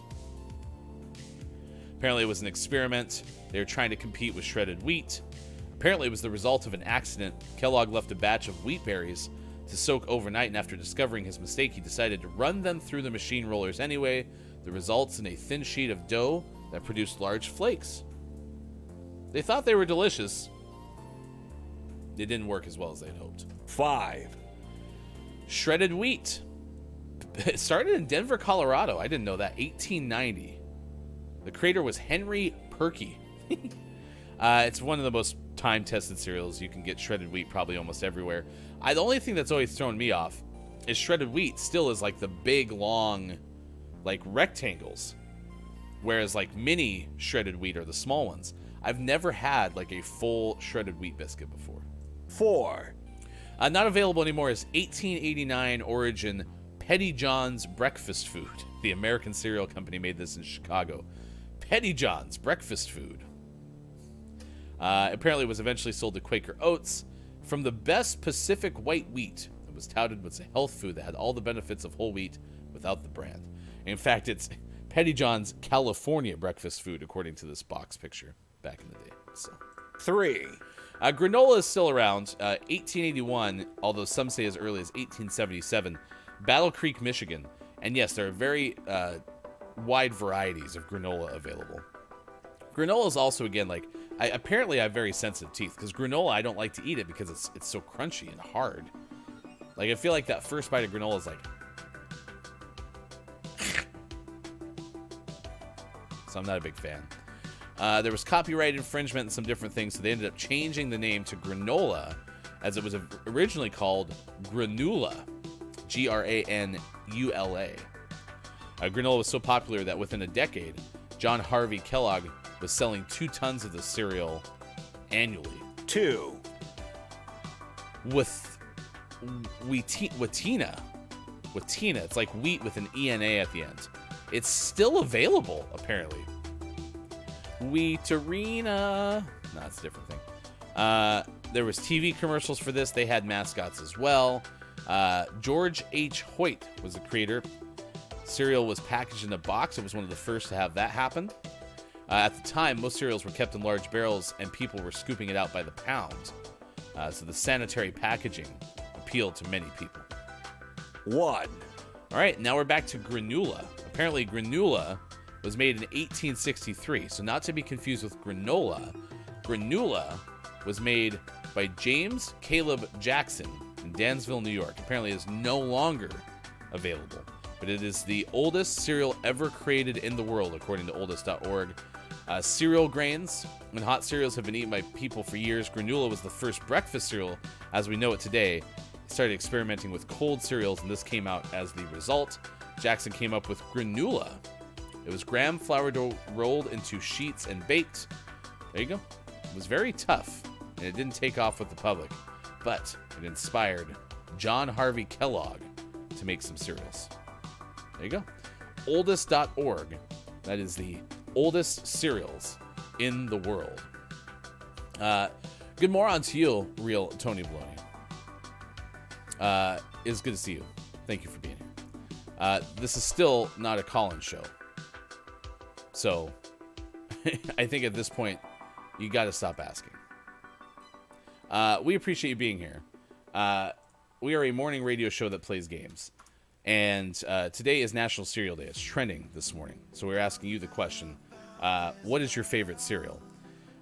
We found out that Sean's cat this weekend ended up being really fond of being kind of carried basket style. You know how you normally carry cats, right? Up on the shoulder or whatever. Maybe sometimes you'll try like the inverted method, right? The cat's all chilling, baby style. Apparently this cat likes to have like your arm is like a tree branch and kind of sit in there like jaguar style. You know, legs dangling, just chilling. And we found this out by circumstance. One of the relatives who were in town for the funeral was just hanging out with the cat. And the cat was just like, yeah, this is pretty good.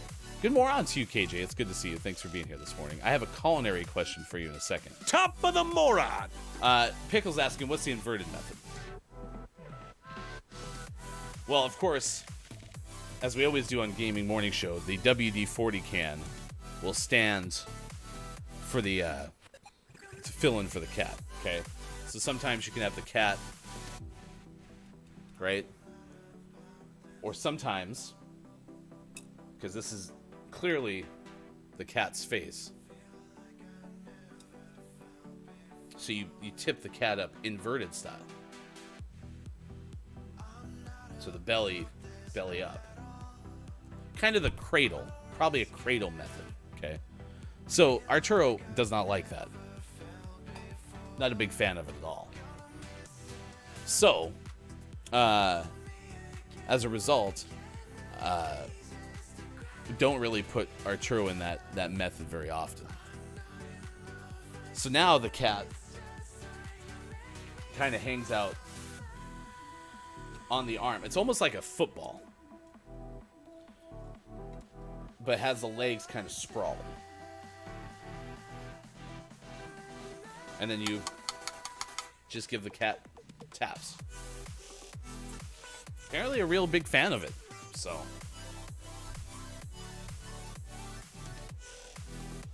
we learned that about Arturo this weekend. The one-handed football hold. Well, we're still talking like full cradle. It's just that you don't go... You can't wrap the cat's head over the top. Does that make sense? Because the cat's not going to like this. It's like the equivalent of me being like... Is that like the alien method? So, but you also don't have to do the full football tuck. It makes sense. Anyway, we learned that about Arturo. Bless his little fluffy butt. Big fan. And in fact, everybody adopted this method pretty quickly. So, not bad. Not bad for Arturo. All right, it's 7:39 now on the West Coast. 10:39 out east. It is 3:39 for those watching GMS in the afternoon. Dungeon Master KJ, I had a culinary question for you. And it pertains to the first hour of the show. It was such an epic question that now I can't remember what it was.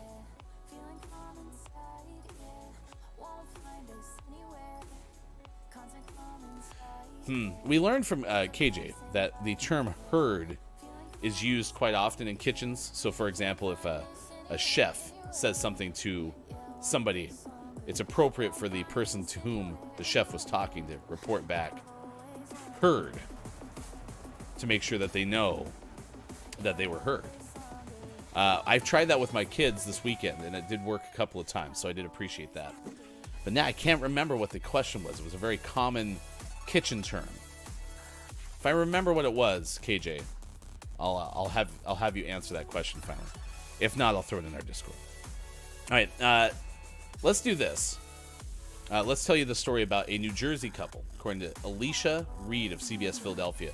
Have you ever gone out to dinner and you're like, we're going to have a nice, expensive dinner. Okay, maybe we're celebrating something, some sort of lifetime event happened, you know, and you want to celebrate. So you're going to splurge a little bit. So you go out and have a nice dinner. Well, this couple was doing just that. They were having seafood. and they ended up biting into something that was worth more than their bill. According to the person, it was a once-in-a-lifetime event. Last Sunday, they ordered at usual appetizers, a dozen clams on the half shell. Quote, I was down on the 12th one, and I picked up the fork. It looked kind of heavy, but I didn't think anything of it. Then when I started to eat it, I noticed something was in my mouth. I actually thought one of my teeth broke. That's the quote. It was actually a pearl. Quote, he's eaten dozens and dozens of clams, and we've never found anything like that, so it was pretty exciting. Not only did something spectacular and rare happen on this impromptu trip, but the couple was also celebrating a special occasion. It was actually our anniversary of 34 years coming here for the first time. Our first time was President's Day weekend in 1987. This restaurant apparently was celebrating its centennial year, so it all kind of worked out. Quote, I have worked here for about 10 years now, and I've never heard of someone finding one in our oysters or clamshells. The pearl weighed about a whopping 8.8 millimeters. And it could go for thousands of dollars, but money is no factor in this equation. Quote, I would like to have it set into a nice piece of jewelry, maybe a mermaid or something nautical. It's a beautiful remembrance of that day, and what we have is so special.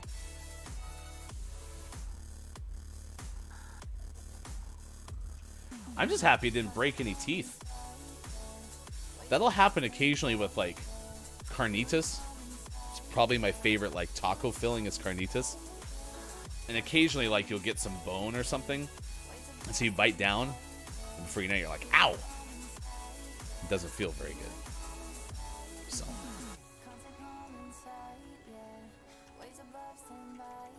So there you go. Got to get that cat stripped away. The cat is not WD-40.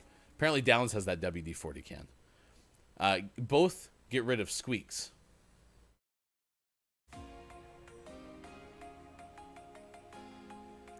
Oh, K-Laugh, I get it. If you have a cat, it can get rid of mice, and mice are well known for squeaking. Some big thinking there. Nice work. Nice work, K-Laugh. All right, 7:43. We got sports coming up in just a little bit as well. Yeah, played Settlers of Catan for the first time in quite some time. Have you played any of the, like, expansion packs? That game can get kind of out of control. Like, there's like 38 different expansion packs, it feels like. You have one that has, like, ships and stuff, and then there's others that are different versions. We ended up playing just the original, and it felt kind of quiet. The one thing I like about the ships version is there's alternative ways to use your cards, if that makes sense. So instead of having to get brick and trees to build roads, you know, if you have trees and sheep, you can build ships. So that is one advantage. Pickle says the expansions are too much, so many extra rules. Well, and then the other thing too, like almost any board game, there's house rules. And so we learned that some of our house rules were not necessarily the likes of Chrissy Icky and company. So we play Catan with cards up. And I really remember Sports.Gaming is the one who got us into this thing. I don't really remember why we have the cards face up, but there's some reason for it.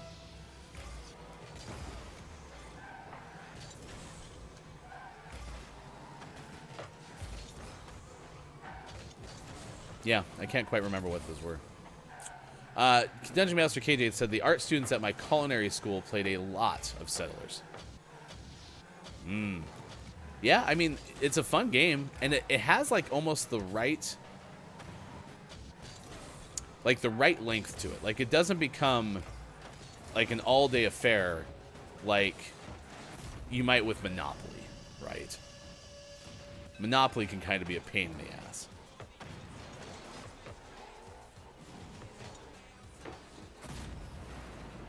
Because you're playing it for what sometimes feels like 4 hours. Like a Catan game can get done in about 90 minutes pretty easily.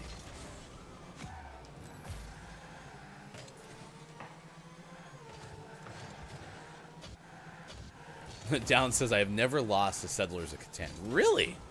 100% win rate from IMJF Downs. A pickle. I play it with my kid, and it can take a long time. Now, isn't there like a kid's version of that game? And I don't quite remember what the kids' version of that game entails. Like, is it just a smaller map or less options? We would play that game. There's like an app where you can play that game online, and it's fine. But I like the in-person game, the in-person version of that game better. We've been having a pretty tough Rocket League day for what it's worth. Seems like every single team we're playing today is cracked. Like, beyond all reason. There's no reason for them to be this good, yet they're this good.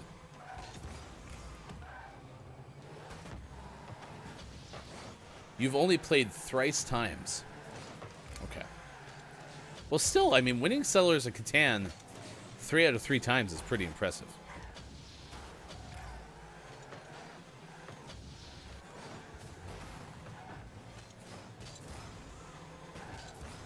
Yeah, I finally won. We have this card game that we play within the family. And I think I finally won that game for the first time yesterday. Like, I don't remember winning that game. And we played it because, again, our father-in-law's celebration of life was last weekend. And so that was his game. Like, he loved playing that game with family. Pickles Kid likes the grown-up one. We now play on blank because you can set time limits for churns. Like on iPad or something like that. And see, this is what I'm talking about. Like, yeah, even our AI just scored for them. Like, every single angle of it's almost like the opposing team's net has like a honing beacon in it.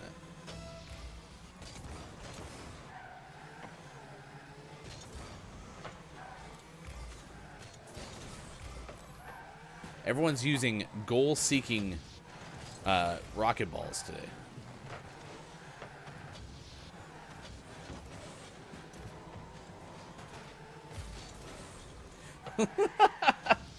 Oh, you were trying to post the website at which you play. Gotcha.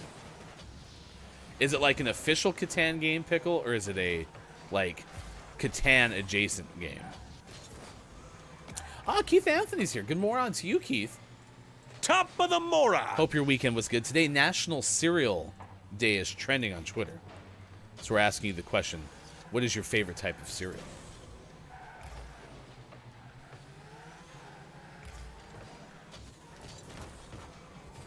Yeah, I know shredded wheat's a big deal in certain places.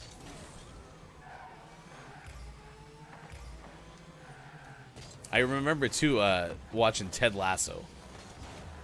And pours the big bowl of of shredded wheat.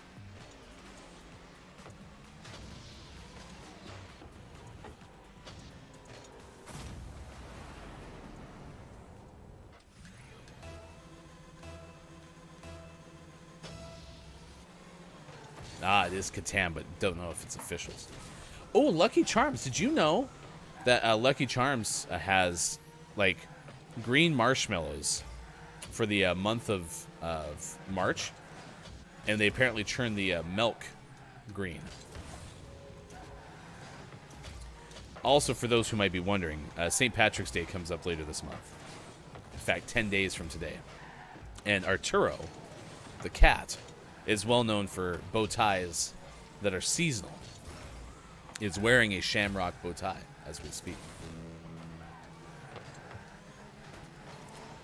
Keith Anthony says Cocoa Pops. Is that Corn Pops, or is that Cocoa Puffs, or is it known something else over there?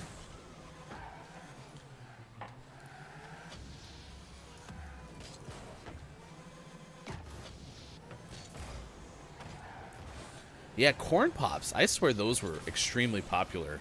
Like when I was in middle school and high school, like people loved Corn Pops, and I never had those. They didn't sound appealing.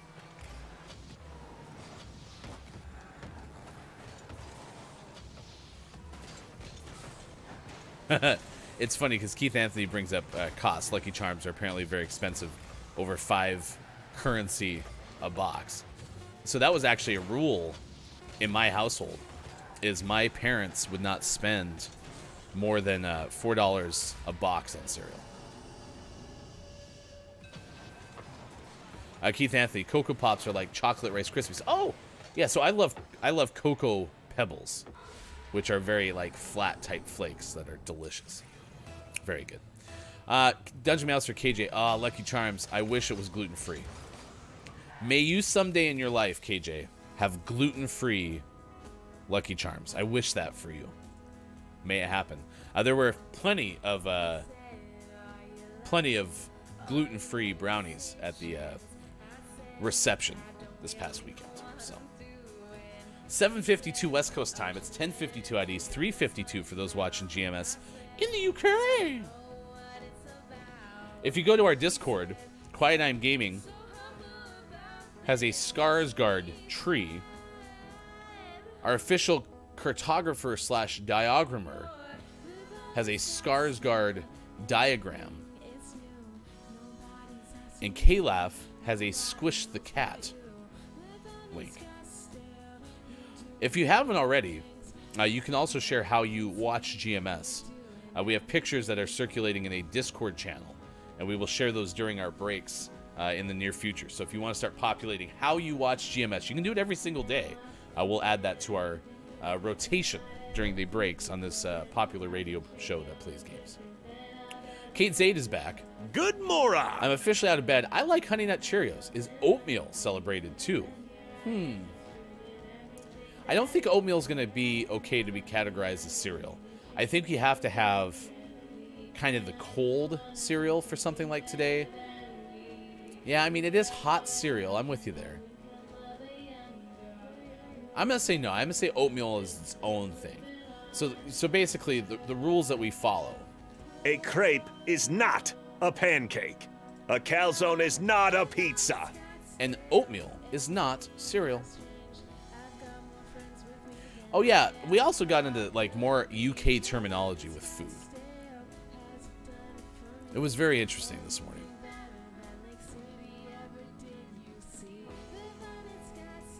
March 7th, this is from nationaldaycalendar.com, urges us to get a bowl spoon ready for National Cereal Day each year. Since the end of the 19th century, cereal has become America's most popular breakfast food. Now, not only is cereal eaten for breakfast, but it's become a popular bedtime snack. Some people even enjoy a bowl for an evening meal. Bakers turn to cereal in their cake, cookie, and bar recipes. The most popular is Rice Krispie bar treats. Granola, the first breakfast cereal, was invented in the United States in 1863 by James Caleb Jackson. It was later replaced by the Jackson Sanatorium in New York. The cereal never became popular since it was inconvenient, as the heavy bran nuggets needed soaking overnight before they were tender enough to eat. So they're basically Cocoa Puffs. Superphonic, why does hot cereal sound a lot less appealing than oatmeal? Excuse me, would you like to have a steaming pile of hot cereal? Yeah, this is where I could sit here and really appreciate if any of these chat services could like log everything at the very beginning of something. Because we got into crepes and pancakes. Oh, it was flapjacks. Today is National Flapjack Day. And apparently in the UK, a flapjack is like some sort of like pre-made bar or something. We can talk more about that next hour. It's right now time for sports at 7:55. Yesterday, there was sports on television. Okay. And your Seattle Kraken lost 3-2 to the Carolina Hurricanes. That was a regulation loss. It was late in the third period. 3-2 win, Carolina over the Seattle Kraken, which was a bummer. Last goal was scored, well, it was halfway through the third, so not a heartbreaking loss. Meanwhile, your Portland Timbers in MLS drew with LA Football Club 1-1. That game was played in Los Angeles.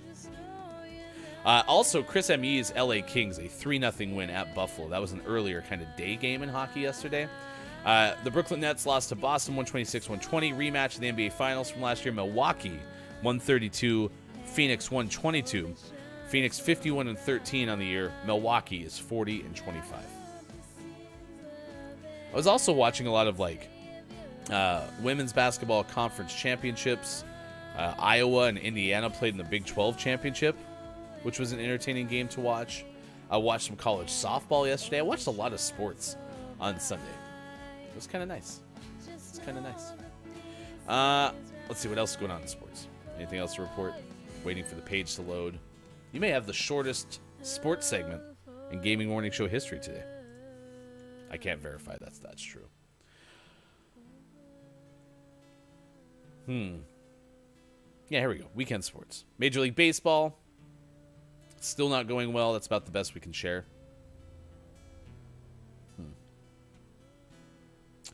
Coach K, the famous men's basketball coach at Duke, coached his last home regular season game. And apparently North Carolina won the game 94-81.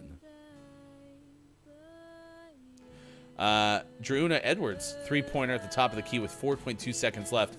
Kentucky, your Kentucky Wildcats, upset top-ranked South Carolina 64-62. And that's their first Southeastern Conference Women's Tournament Championship since 1982. Oh, the Calaf Memorial golf segment. Scotty Scheffler played the kind of golf that wins a traditional U.S. Open, and that's what the Arnold Palmer Invitational felt like on Sunday at Bay Hill. Key putts and two unlikely pars for a one-shot victory. There you go.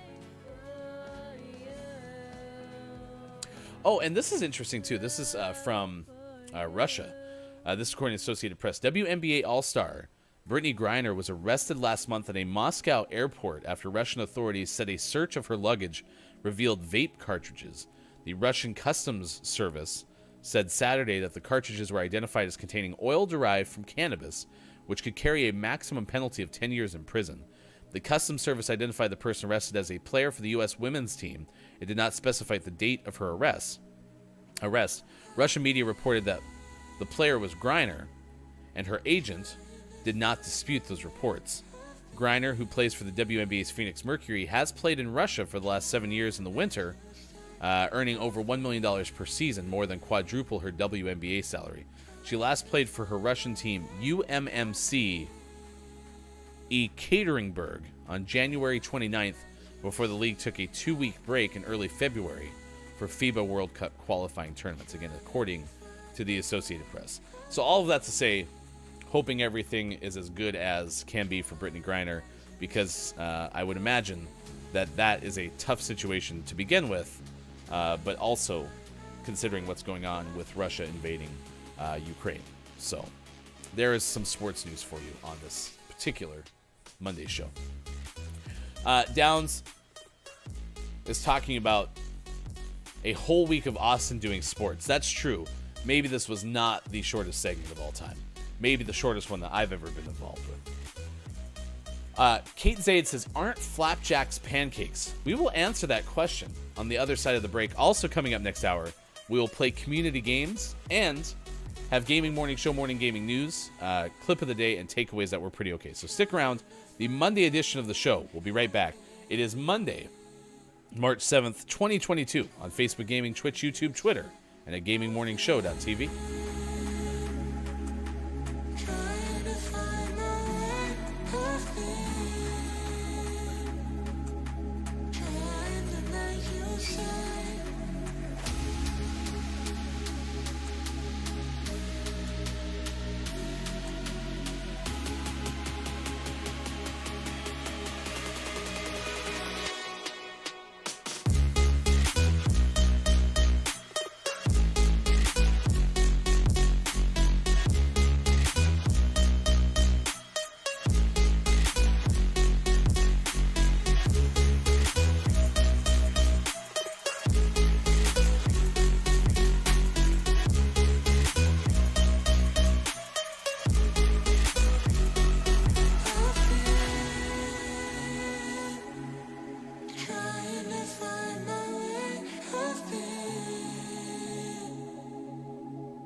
begin. I'm jumping boots, so you don't have to. Making you smile as long as I can. Storm clouds are coming, and it's best if you prepare. If we get tomorrow, I miss I can try. Give you love to borrow, just to get us by. And sometime when you're ready, I'll soften up the blow. Our love was never made to last. I don't wanna give you back to hold on to.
I would drive through Bordeaux when it hurt all alone, but it'll be just fine if heaven's secure. I was lost, I would cry, I would wish all night that it'll be just fine if you weren't leaving for good.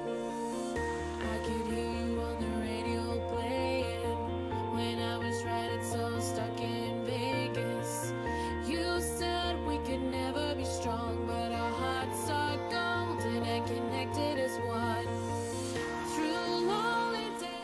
Coming up on Gaming Morning Show.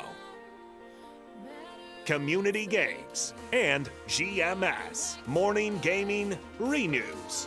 Get ready for your takeaways that were pretty okay and the clip of the day. Find GMS on Facebook Gaming, Twitch, YouTube, and GamingMorningshow.tv. Time for hour number 3. Right now. Morning, gamer. Gaming Morning Show continues, Monday edition of the show. It is Monday, March 7th, 2022. That is different than February 7th, 2022. That would have been exactly a month ago, believe it or not. That is how months work. Yeah, it's almost like every 30 to like 31 days. They pretty much change. Sometimes 28. Never know. Never know. Sometimes 29. That is sports.gaming, left side of your screen. I am Hefty Goof. You can follow us on Twitter at WatchGMS. It is great to have everyone hanging out with us on this Monday show, which is otherwise known as National Cereal Day, which is trending. What is your favorite cereal? And we also kind of got distracted a couple times this morning by National Flapjack Day. Kate Zaid says, aren't flapjacks pancakes? And that's the thing that I think we learned in the first hour is apparently flapjacks are cereal bars in the UK. Who knew? Yeah. Who knew? We are also starting to have a discussion around hot cereal. Because we have the stance, and this is based on research, which is well-known facts, that crepes are not pancakes, calzones are not pizza. Is hot cereal cereal? I think we've altered the definition of cereal from when hot cereal was first coined. Because I think when hot cereal was commonly used first, they did not have Cookie Crisp.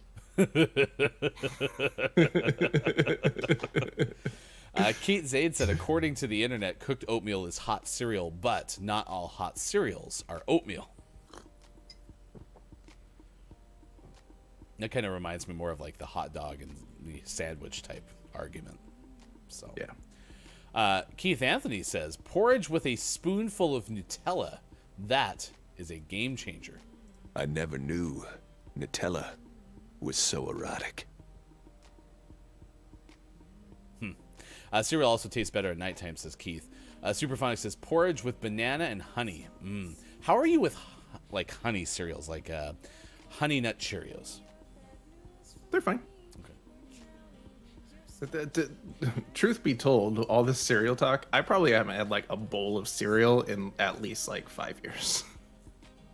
I don't really eat breakfast, and I don't typically reach for cereal for like a late night snack like I used to.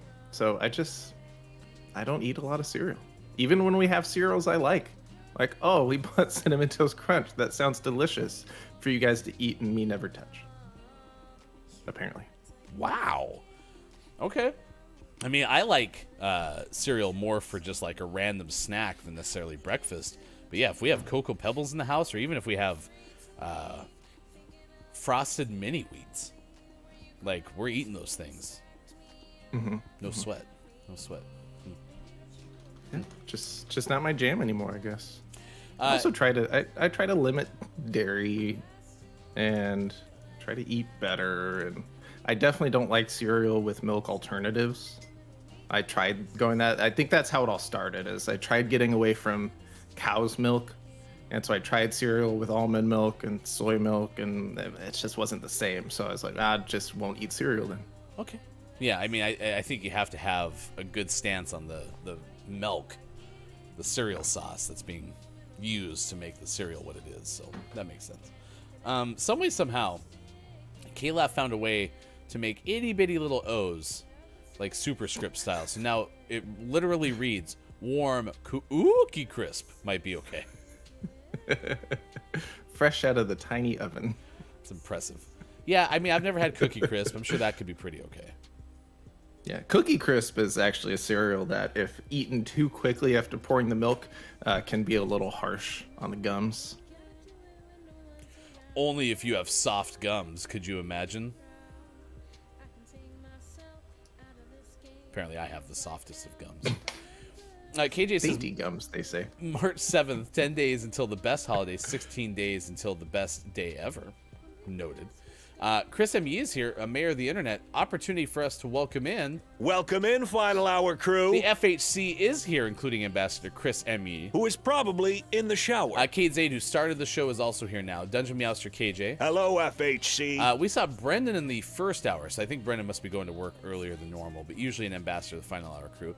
K-Laugh is here as well. We've seen Pickle Feets this morning. Keith Anthony's been hanging out with us as well. I am JF Downs. Quiet I Am Gaming. Superphonic. We've seen Kiki Lowe pop in as well throughout the course of the morning. Thank you to everybody who's been watching this edition of Gaming Morning Show, a morning radio show that plays games. And we are asking you about your favorite cereals, so be sure to continue sharing that in the chat. KJ says, I average a bowl of cereal a week, but the Hubs eat cereal at least once a day, if not twice. Nice.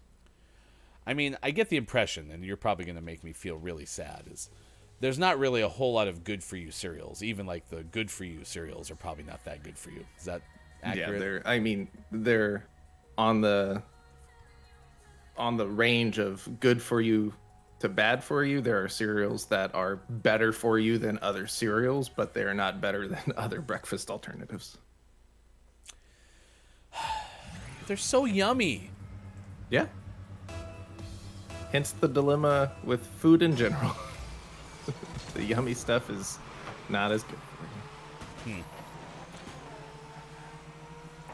Meanwhile, we're going to have to find a way to eat about 400 more pounds of ribs. Okay, that's the day. This is how today is going. This person was able to tip it off of their back. Yup. Right over us. It's ridiculous.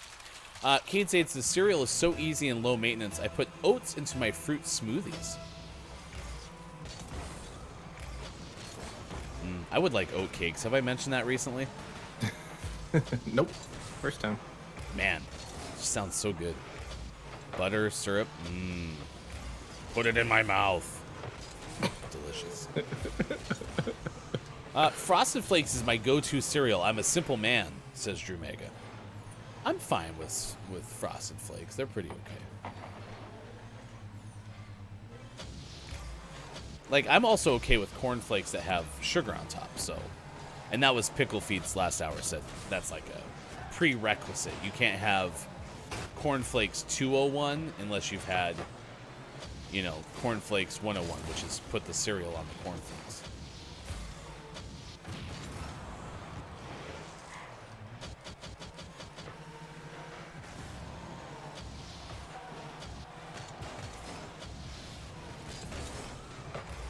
At least we got our teammate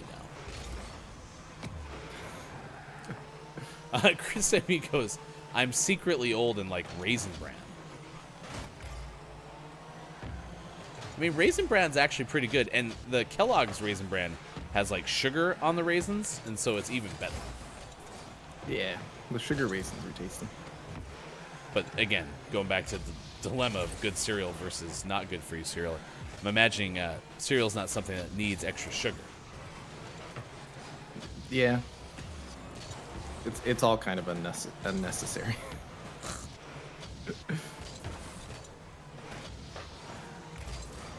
Well, if sugar is not made for breakfast, then I don't want to be right. That there's some sort of like saying there that I just butchered.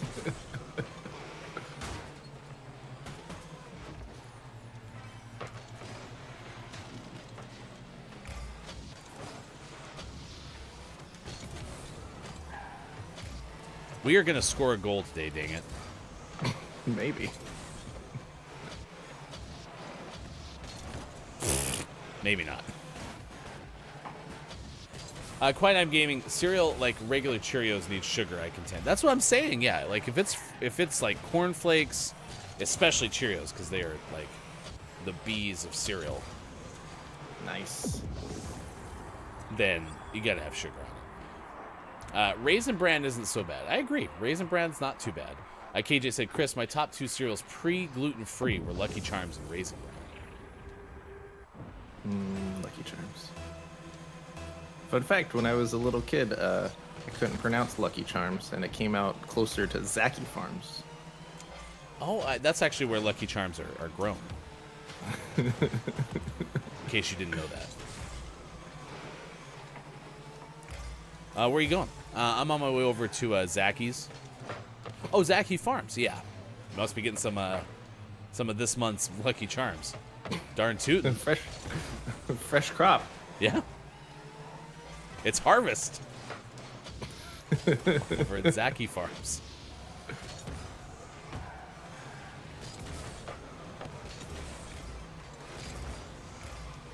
There's no reason American breakfast should include so much dessert.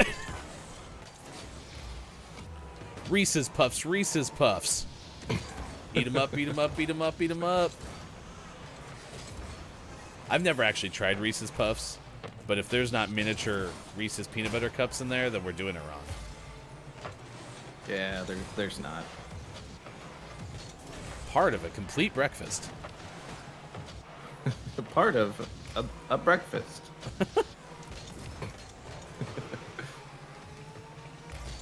It's part of a balanced breakfast. If you eat a 16th of it, and you have an apple and, like, protein. Something decent for breakfast.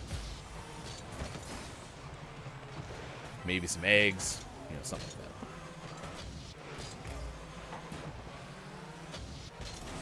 that. Zenith has been with us the whole day.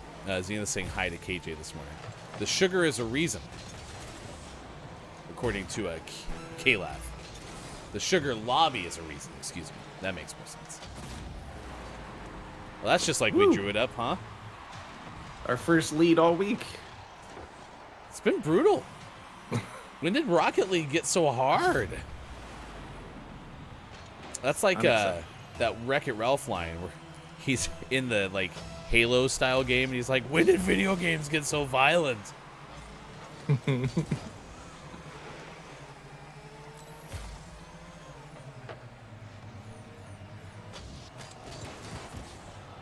Oh boy. See, I thought we were in good shape because I was like, okay, I'll jump a little bit after him. It's too close to you. Yeah, should have waited. Quiet goes, did Zaki's morph into Zaxby's? I've never been to a Zaxby's. But yeah, after the farm got too big because they had such a bumper crop of marshmallows year after year, they had to go into a grocery store.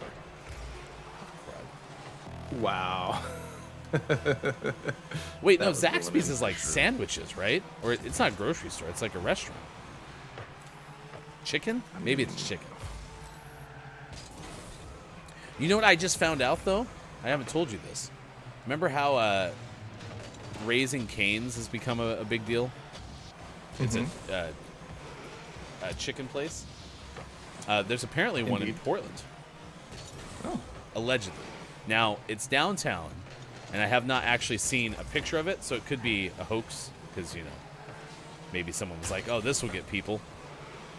But I don't think that would be the case, so... Look at you flying through the air. Do what I can. We got community games after this. We're going to play some Don't Let the Person Floating from the Balloons Fall in the Monster's Mouth. So get your U's ready. Get in there. Nice. Winner. Was never in doubt. Did it. All we do is eat cereal and win video games. Am I right? Cracked.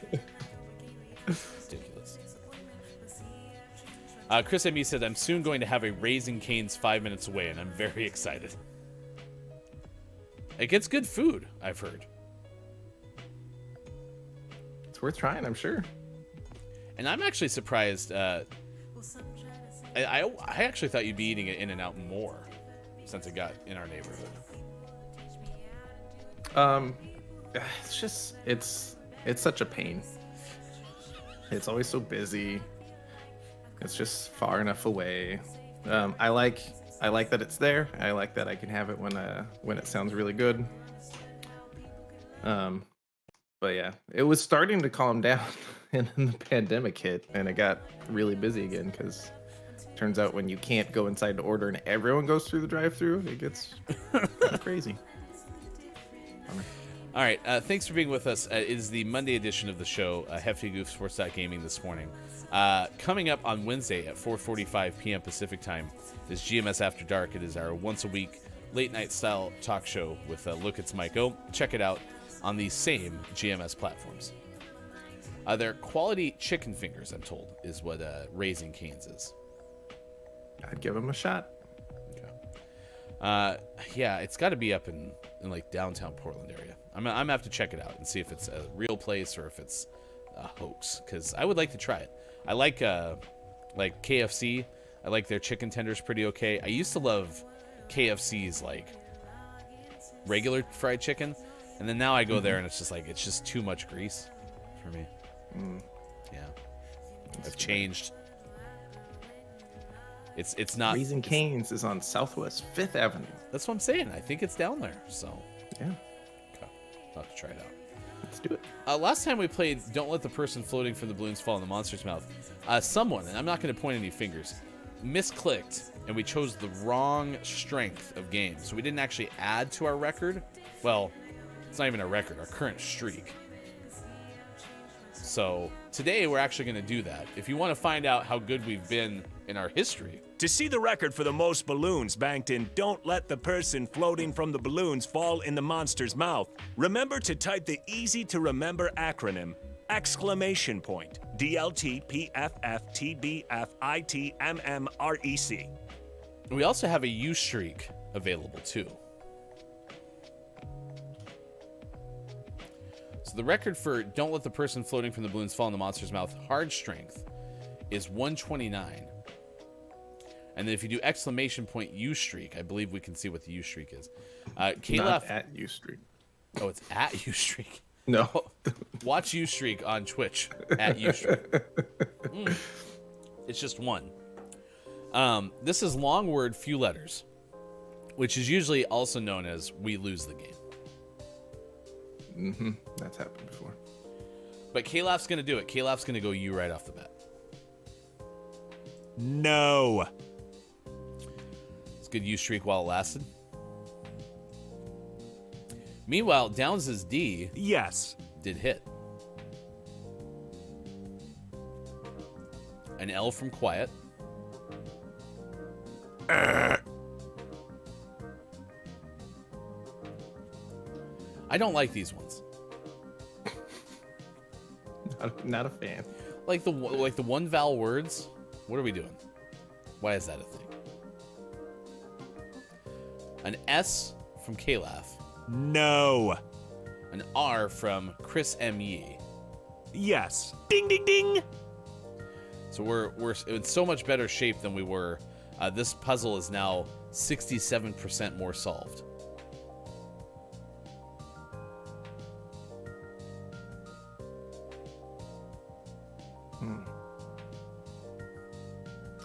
You need a vowel. What Current about an E? The current streak of U hits is Zuru. I'm sorry, the E is not in there.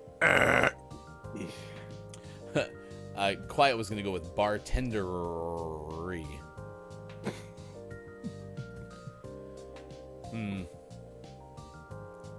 Could end in an A. Could be like a something ra. Ra? I don't think it's going to end in an O, but I could be wrong. A from Downs. Downs wants the A. Ding, ding, ding. You're going to like this one. Downs is cracked. 5A. Hit the board. Yes. Abracadabra. That's the guess from Quiet. So we got that one. It's also fun because I get a chance to be like, abracadabra. I'm going to reach out and grab abracadabra you. with a K. Abracadabra. No. Abracadabra?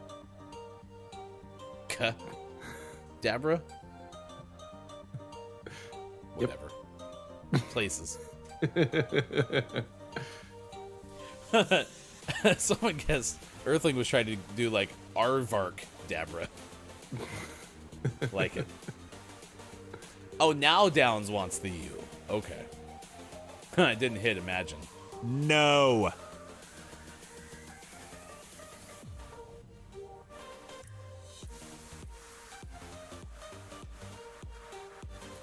Chris M.E. says, woo, 1 balloon. And now Downs is wondering if there's toxicity from Chris in a win.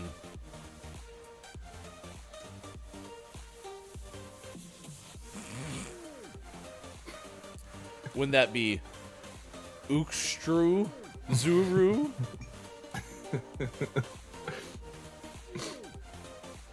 In a game where all vowels are replaced by the letter U. U. That would make this game a lot easier if vowels were only used. U!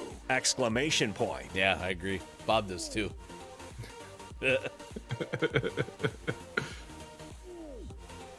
I'm gonna guess R. Yes. E from Kalaf.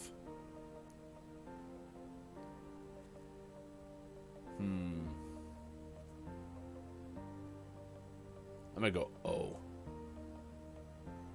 Because I was thinking S-O-R, and that's what hit. So, Windsor?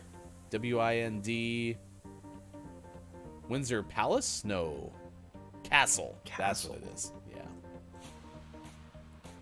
With our powers combined, we have gotten this one correct. Yes.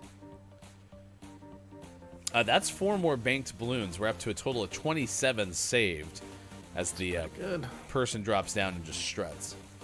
Kalaf is cracked.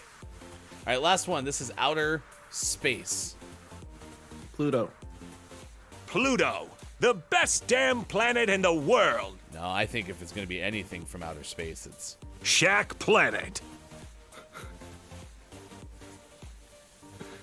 Shack Planet. He's our hero. In space. Space. Space.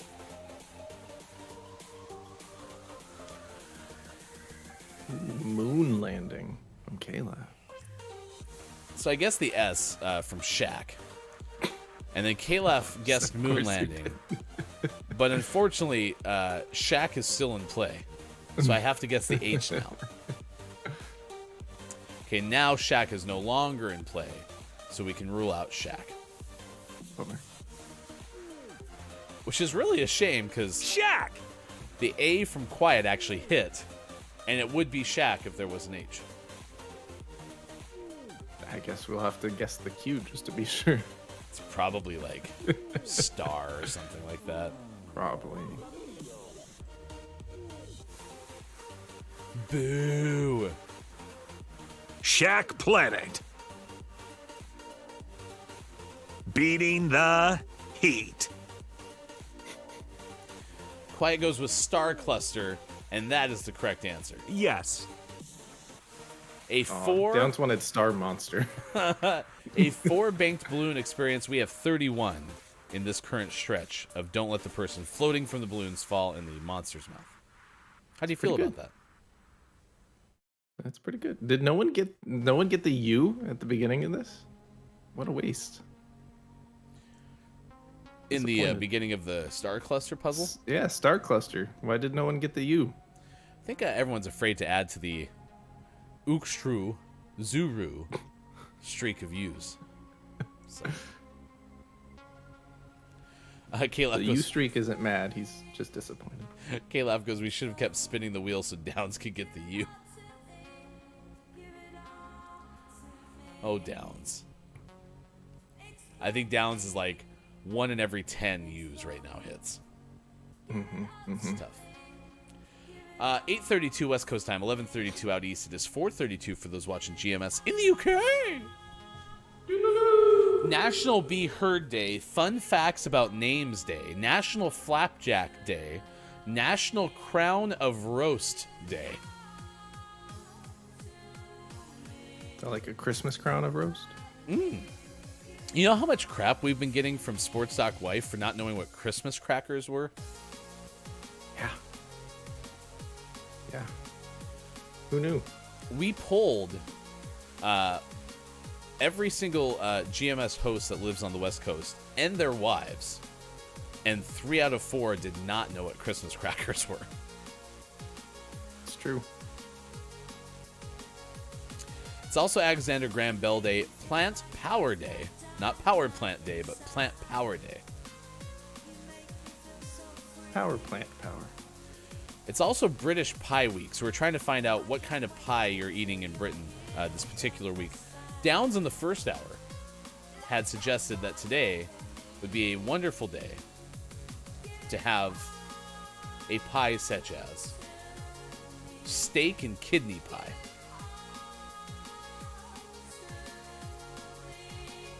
Pat. Thank you. I don't like that. Is it kidney beans? Or is it actually made of some sort of form of kidney? Either way, I don't know if I'm particularly interested. I would pass on both of those, but one of them I would pass much quicker. Well, and so this weekend, our father-in-law, who passed away 2 weeks ago, they had chili on Friday, I believe, because they say that his chili was exceptional. I am not a chili expert, surprisingly. You don't seem to be too keen on chili either. Yeah, it's fine.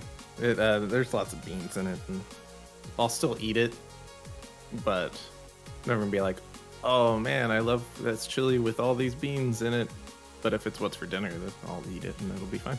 So they decided to, our mother-in-law decided to start making it, and knowing that many of us don't prefer the amount of kidney beans that are put in there, was actually fairly reserved on it. Apparently it was like quartering the amount of beans that were put in there, but because of its lack of size, it needed to be a chili of size, I guess, decided to add like 3 extra cans of beans, and that pretty much sealed it for me.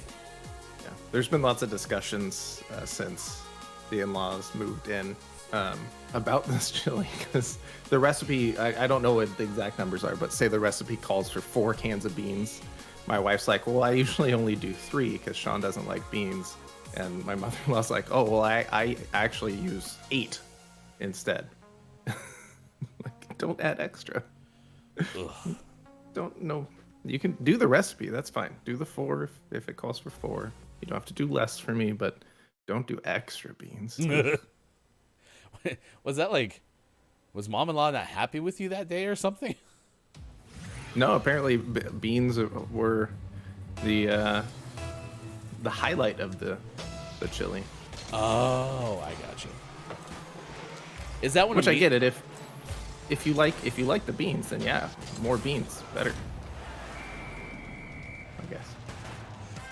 Is there some way that our opponents today can't just score off the rip like this? Having someone play goalie would have worked, but I think our teammate didn't hang back. Well, I might not have hung back. I don't remember even in times where I've not hung back. It's like, oh, instantly. Like, everything is angled toward the net today. Everything. I'm telling you, there's hacks on today or something.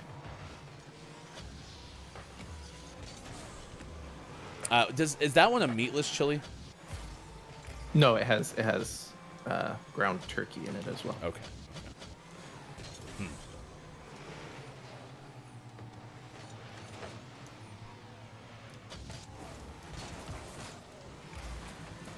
Tom Cruise is Star Monster, says Downs.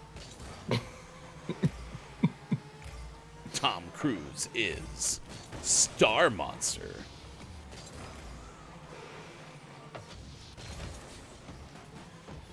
Kidney like the meat, we're being told. Kidney like the meat. Icky.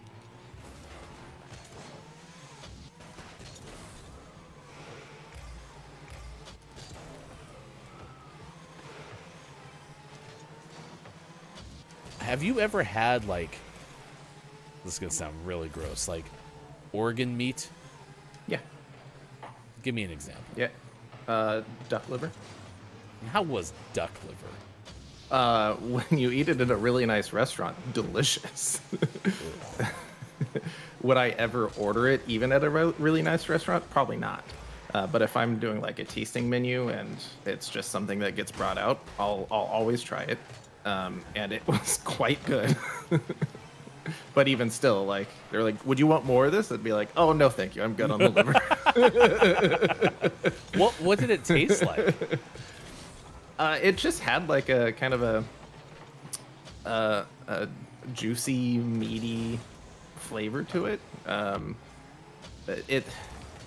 Think of like a really delicious, like super tender steak that like literally melts in your mouth. It kind of tastes like that, but it's hard to get over the fact that that's a liver.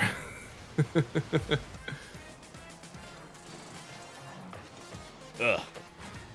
Yeah, I don't know if I can. That's definitely a because we've talked a lot about how my sauce stance is a psychological thing for sure. The power of knowing that that's an organ is really strong. Like, because there's cow tongue, right? And I've heard people like cow tongue. I don't know if I can get past the fact that it's tongue. Yeah, it's weird too, because we've all come to accept eating an animal's muscles as totally normal. And the liver's not any like less unusual. It's just we haven't normalized it, you know? Yeah, that's true. So it's kind of arbitrary, but I'm with you. It's like getting past it is difficult. And I think that's why even having had it and liked it, I don't think I could do it in a normal situation where it's not just like brought to me. Yeah. For that reason. And I mean, it's also like, you know, I don't have to eat the liver because someone else will eat the liver, but in situations where you have to maximize the animal, right? Like, I get why it's great that we do that, but ugh. Someone said gizzards. It was K-Laugh, of course. It was K-Laugh. I remember gizzards were like fought over in my household by the older people. The scrapple of poultry. The well-known scrapple of poultry.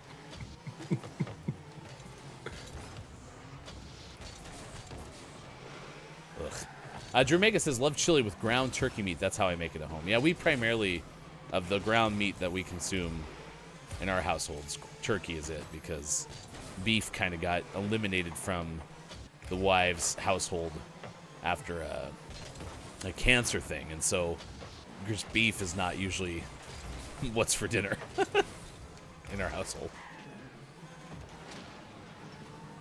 So yeah, ground turkey and chili and ground turkey for tacos, and it's just ground turkey. Yep. The rare times I can either get or convince the wives to get ground beef to do burgers and do actual like beef burgers instead of turkey burgers, that's always a good day. Oh, those are so good. Chris says, I'm more of a fan of chili with no beans. Yes, I actually am fine with chili with no beans, especially when it has more of like a stew-like consistency. It's not gonna have big chunks of meat, I get that, but like it's less broth, I guess, if you will. That's when I really like chili. But I did not have any chili this weekend, surprisingly. With its 80 cans of beans. Hard pass. I had a little bit in memory. It was yummy. Too many beans, but when that happens, I try to with each spoonful minimize the number of beans, and so my bowl of chili probably gets to close to what it would be if we did slightly less than normal beans. But it's a lot of work trying to dish out and not get a bajillion beans. We did find out that there's a place out in the Pacific Northwest called Cafe Yum. Does like this rice, beans, avocado, tomato bowl. That's kind of the base, right? Mm-hmm. And they use this thing called Yum sauce, which is their proprietary sauce. You've had it before. How would you describe it? It's kind of hard to describe. It's kind of has a spice to it, but it's not overly spicy. It's kind of creamy, has lots of like herbs and spices in it. So, and it really is the defining feature of this restaurant. So if you like the sauce, you love the restaurant. If you don't like the sauce, you don't like the restaurant, because it's on everything. I mean, it's fine with me, but I don't eat their bowls, as you can imagine. Not liking the sauce, but they have this ginger, like chocolate covered ginger cookie. So good. It's like a molasses cookie with chocolate. It's amazing. But there's debate whether or not people like yum sauce and chili and if it made it better. And I found out my mom-in-law might be kindred spirits, because she said she, quote, didn't like it. It took away from the chili flavor. A sauce taking away from the primary dish's taste and flavor. And that's when we discovered, at least I discovered my new plan of redefining all seasonings, including ground pepper, as dry sauce. So Ryan's no longer allowed to use any sort of seasonings because they're sauce. I think you turned it akin to evaporated or powdered milk. Powdered sauce. Yep. Caleb says liver and onions is a favorite too. Okay. KJ is being told by Chris and me, I now want to fry tacos. Because KJ said, I'm going to have ground beef and beans. I prefer them to be corn taco shelly. Like a taco salad is pretty legit when you have like the full-blown corn tortilla bowl. That thing's pretty good. So, above Zenith rather says interesting choice in beef cut there, says Chris M.E. I'm not going into the texture of beef tongue.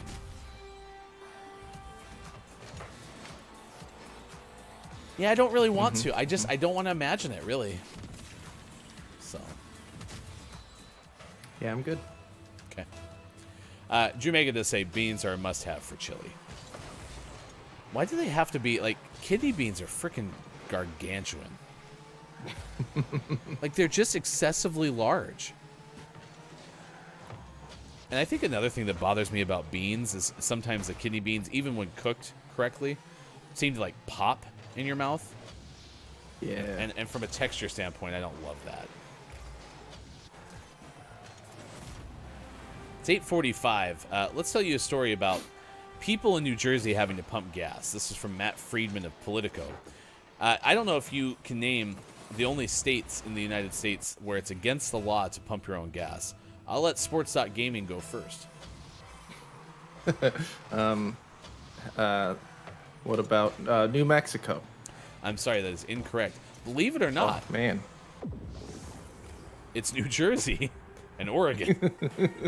Oh, yeah. I should have known that. For the last 20 plus years, Sports.Gaming's been violating the law. Didn't know it. I had no idea. That's why they always yell at me. It all makes sense. I remember the first time I got to Oregon, and we went to go pump our own gas, and it was like a slow motion movie with the attendant running at us, being like, "No!" Because we're like, "What are we doing wrong?" And I remember too, there was a big debate whether or not we needed to tip the person, right? But also we were trying to look for the full service signs, because that was the degree of separation in Montana. Was if it was a full service station, then they would pump your gas for you.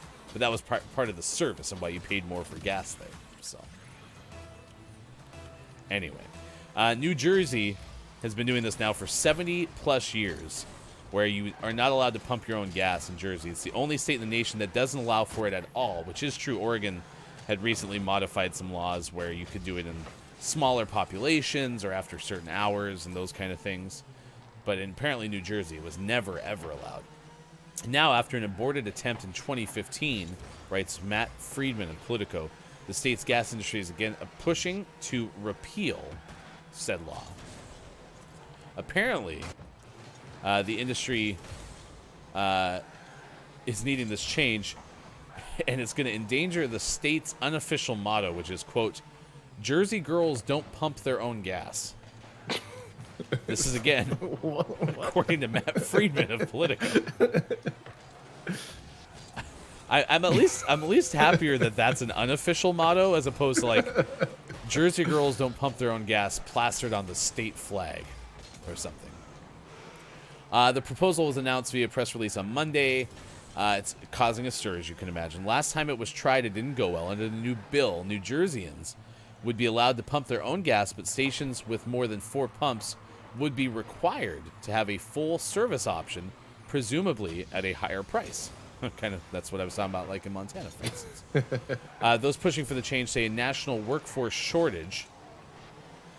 I almost put that in that goal and had to really hit the brakes. Has made it more difficult to hire station attendants, a reality that could lead to long lines at some pumps or even force some of them to limit their hours. So this is part of the reason is they're having, according to this article, a difficulty finding people to do gas station attendant work, which, as far as I understood, was part of the reason that in Oregon the law existed, was as a job creation tool. Yeah. Indeed. State Assembly member Carol Murphy, a sponsor, said in a statement that her bill would give drivers more options. While some drivers may enjoy the convenience of staying in their car as an attendant fills their tank, waiting for that assistance becomes inconvenient when a driver is in a rush or the station is particularly busy. The legislation will simply give drivers more options when it comes to filling up their gas tanks themselves, while ensuring drivers who need it can still receive assistance at the pump. I think that that's good, having assistance for those who have a harder time getting out of their car, for example. So that's good. Yeah. I like that. Yeah. Or even like, I don't know, what bothers me about Oregon is the fact that it's all or nothing, and so then you have situations where all of the gas stations close because they don't have employees or staffing to be open 24 hours a day. Mm-hmm. That's kind of frustrating when you need gas in the middle of the night, because sometimes that happens. Yeah, no, that is true. And I have seen, like, even in our area, which is not a small town, that, like, I've gone to a new gas station where you could pump your own gas. So there's, I think, been another modification to the law, or that place doesn't know the law. One of the two, either way. I'm able to pump my own gas. So, anyway, there you go. That's New Jersey, where apparently, quote, Jersey girls don't pump their own gas. Oh, man.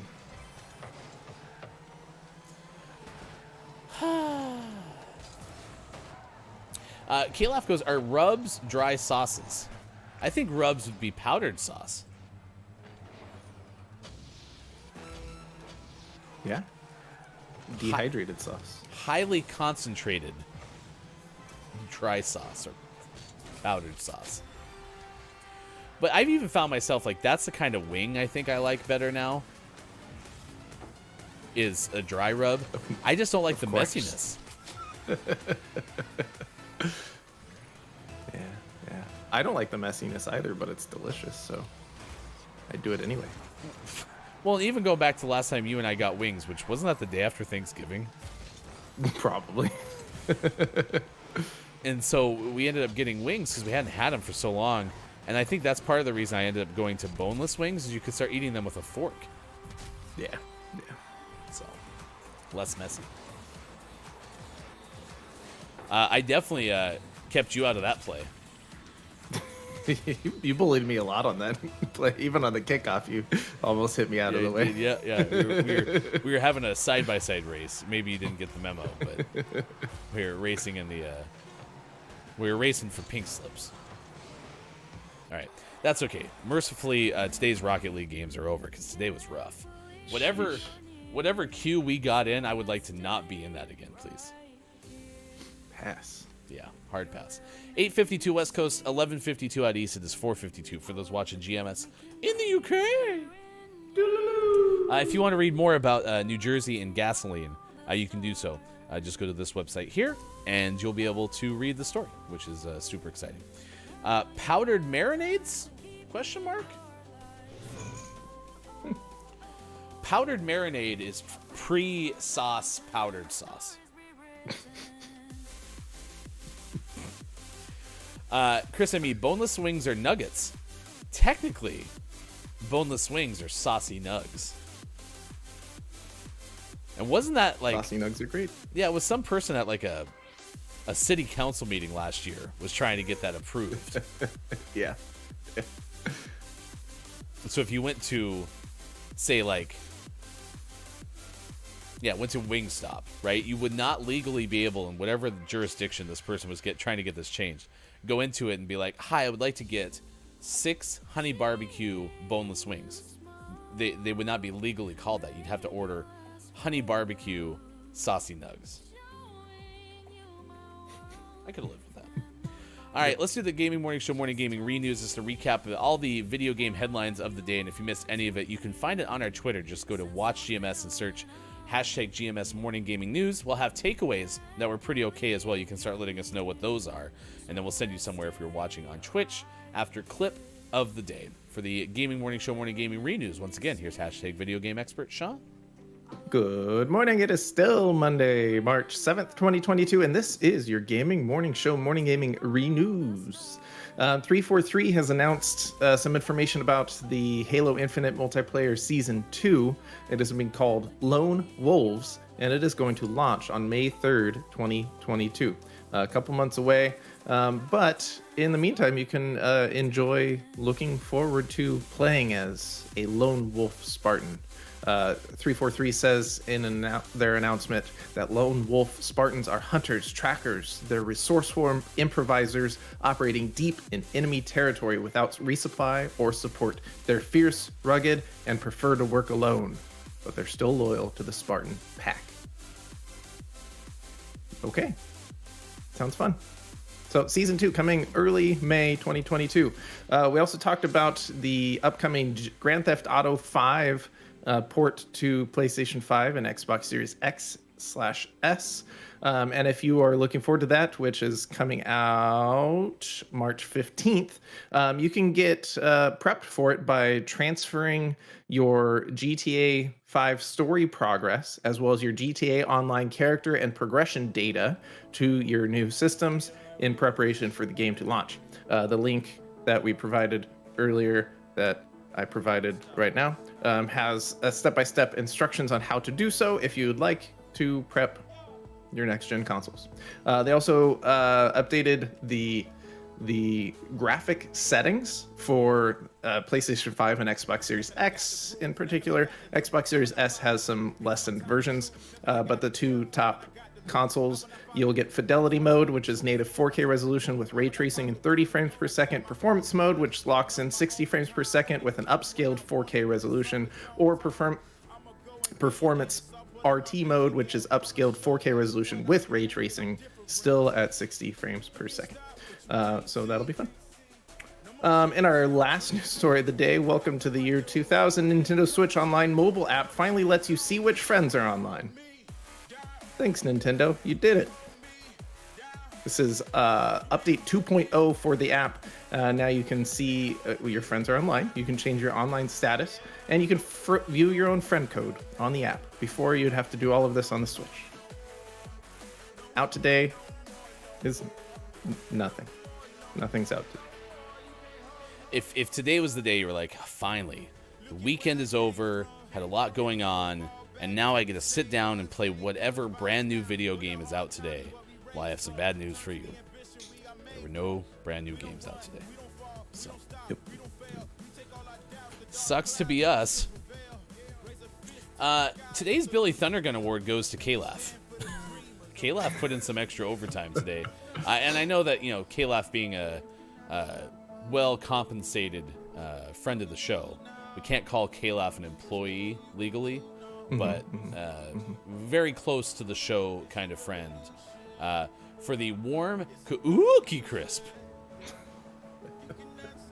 Well done. Well done. Proud of you. Let's get some golf claps for Kalaf. Well done. Billy Thundergun, Teammate of the Match Award. All right, what are takeaways that were pretty okay? Please let us know in the chat.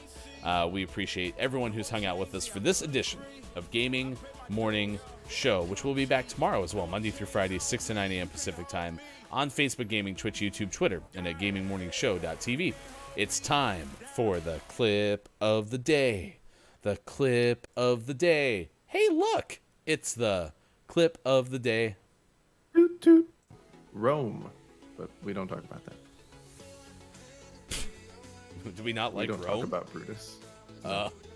We don't talk about Brutus. Laura Prepon turns 42. Fun fact. While she isn't reprising her role on the upcoming That 90s show, one of the main characters on the show is her character's daughter. It's a very convoluted fun fact. Pardon me. Do you have any Laura Prepon?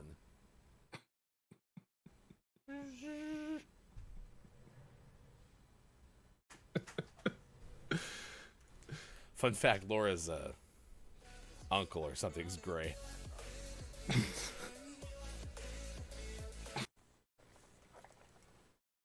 There you go. That was our clip of the day. Your comment got cut out of there. Do you think anybody understands what the hell I was doing there? No, probably not. Okay. I will put it in our Discord, which you can find, gamingmorningshow.tv/where-to-find-GMS. If you just watched that clip and you said, I have no clue what Grandpa's doing, I will share it with you. All right, what are your takeaways that were pretty okay, chat? We would love to know them, and we are going to send you over to Archie. Archie is expecting, and this weekend had one of my favorite tweets of the weekend, which reads as follows. I was struggling to turn my pregnant body to the other side in bed late last night. My hubby says to me, should I get you a crane? My unborn child is now fatherless. So if you'd be so kind, over to Archie, who's playing Bloodborne today. Dubai-based streamer, plan on making friends and spreading joy. You're welcome to join me in some gaming frenzies and chat. Please say good morning from GMS if you would be so kind. All right. What are your takeaways that were pretty okay? Something you learned from this edition of Gaming Morning Show, and then we'll be back tomorrow. We'll start with Sports.Gaming. My takeaway is that there's a British Pie Week, and I still don't know if the pies, there's a thing called British Pie, or it's just Pie Week in Britain. British Pie Week. Hopefully we figure out sometime before the week's over. If it takes us all week to figure it out, we will get to the bottom of it. Chris M.E.'s takeaway is Sean is apparently a hardened Oregon criminal. How so? What did I do? Above Zenith, thank you for being here. And again, the follow on Twitch. Unfortunately, it looks like a misspelling, but Zenith said, I took away that crepes are pancakes. Thanks, guys. No, I'm sorry. You forgot. Not. A crepe is not a pancake. Thank you, Zenith, for being here. Appreciate it. Brendan, I hope you all have an awesome day. You too, and I hope whatever got you up for the pre-show crew was worth it. So we'll be thinking about you too. Downs goes, I don't think our pies are the same as yours. Probably not, because what the hell is the same? I hope not. Those are my pies. I hope they're not your pies. Get your own damn pie, dang it. Pies, whoops, that's the wrong button. Pies in the UK, according to KJ, are generally savory, I believe. Okay. Yeah, Chris said for pumping your own gas. My takeaway today is that WD-40 is much like a cat for both of its use to diagram how our friend Arturo likes to be held now, okay? But also that both WD-40 and cats get rid of, quote, the squeaks. Huh. If you think about it. Clever. It's true. I think that was also a K-Lath thing, so. Can we done, nickname Arturo WD-40 now? Oh, I have been for years, so. Billy Thundergun, Teammate of the Match Award. Thank you. Thank you, Caleb. All right, we will see you around. Again, if you haven't met Above Zenith, be sure to check out Above Zenith streaming on Twitch. Also, Downs, a big announcement. I am JF Downs on Twitch about something that Downs has cooking up. Go to Twitter and find out what JF Downs is doing. That was pretty cool to see over the weekend as well. For Sean, For Mike, for Austin, I'm Hefty Goof. Thanks for being around with us today. We will see you again tomorrow for more Gaming Morning Show. Facebook Gaming, Twitch, YouTube, Twitter, and at gamingmorningshow.tv. Have a great Monday.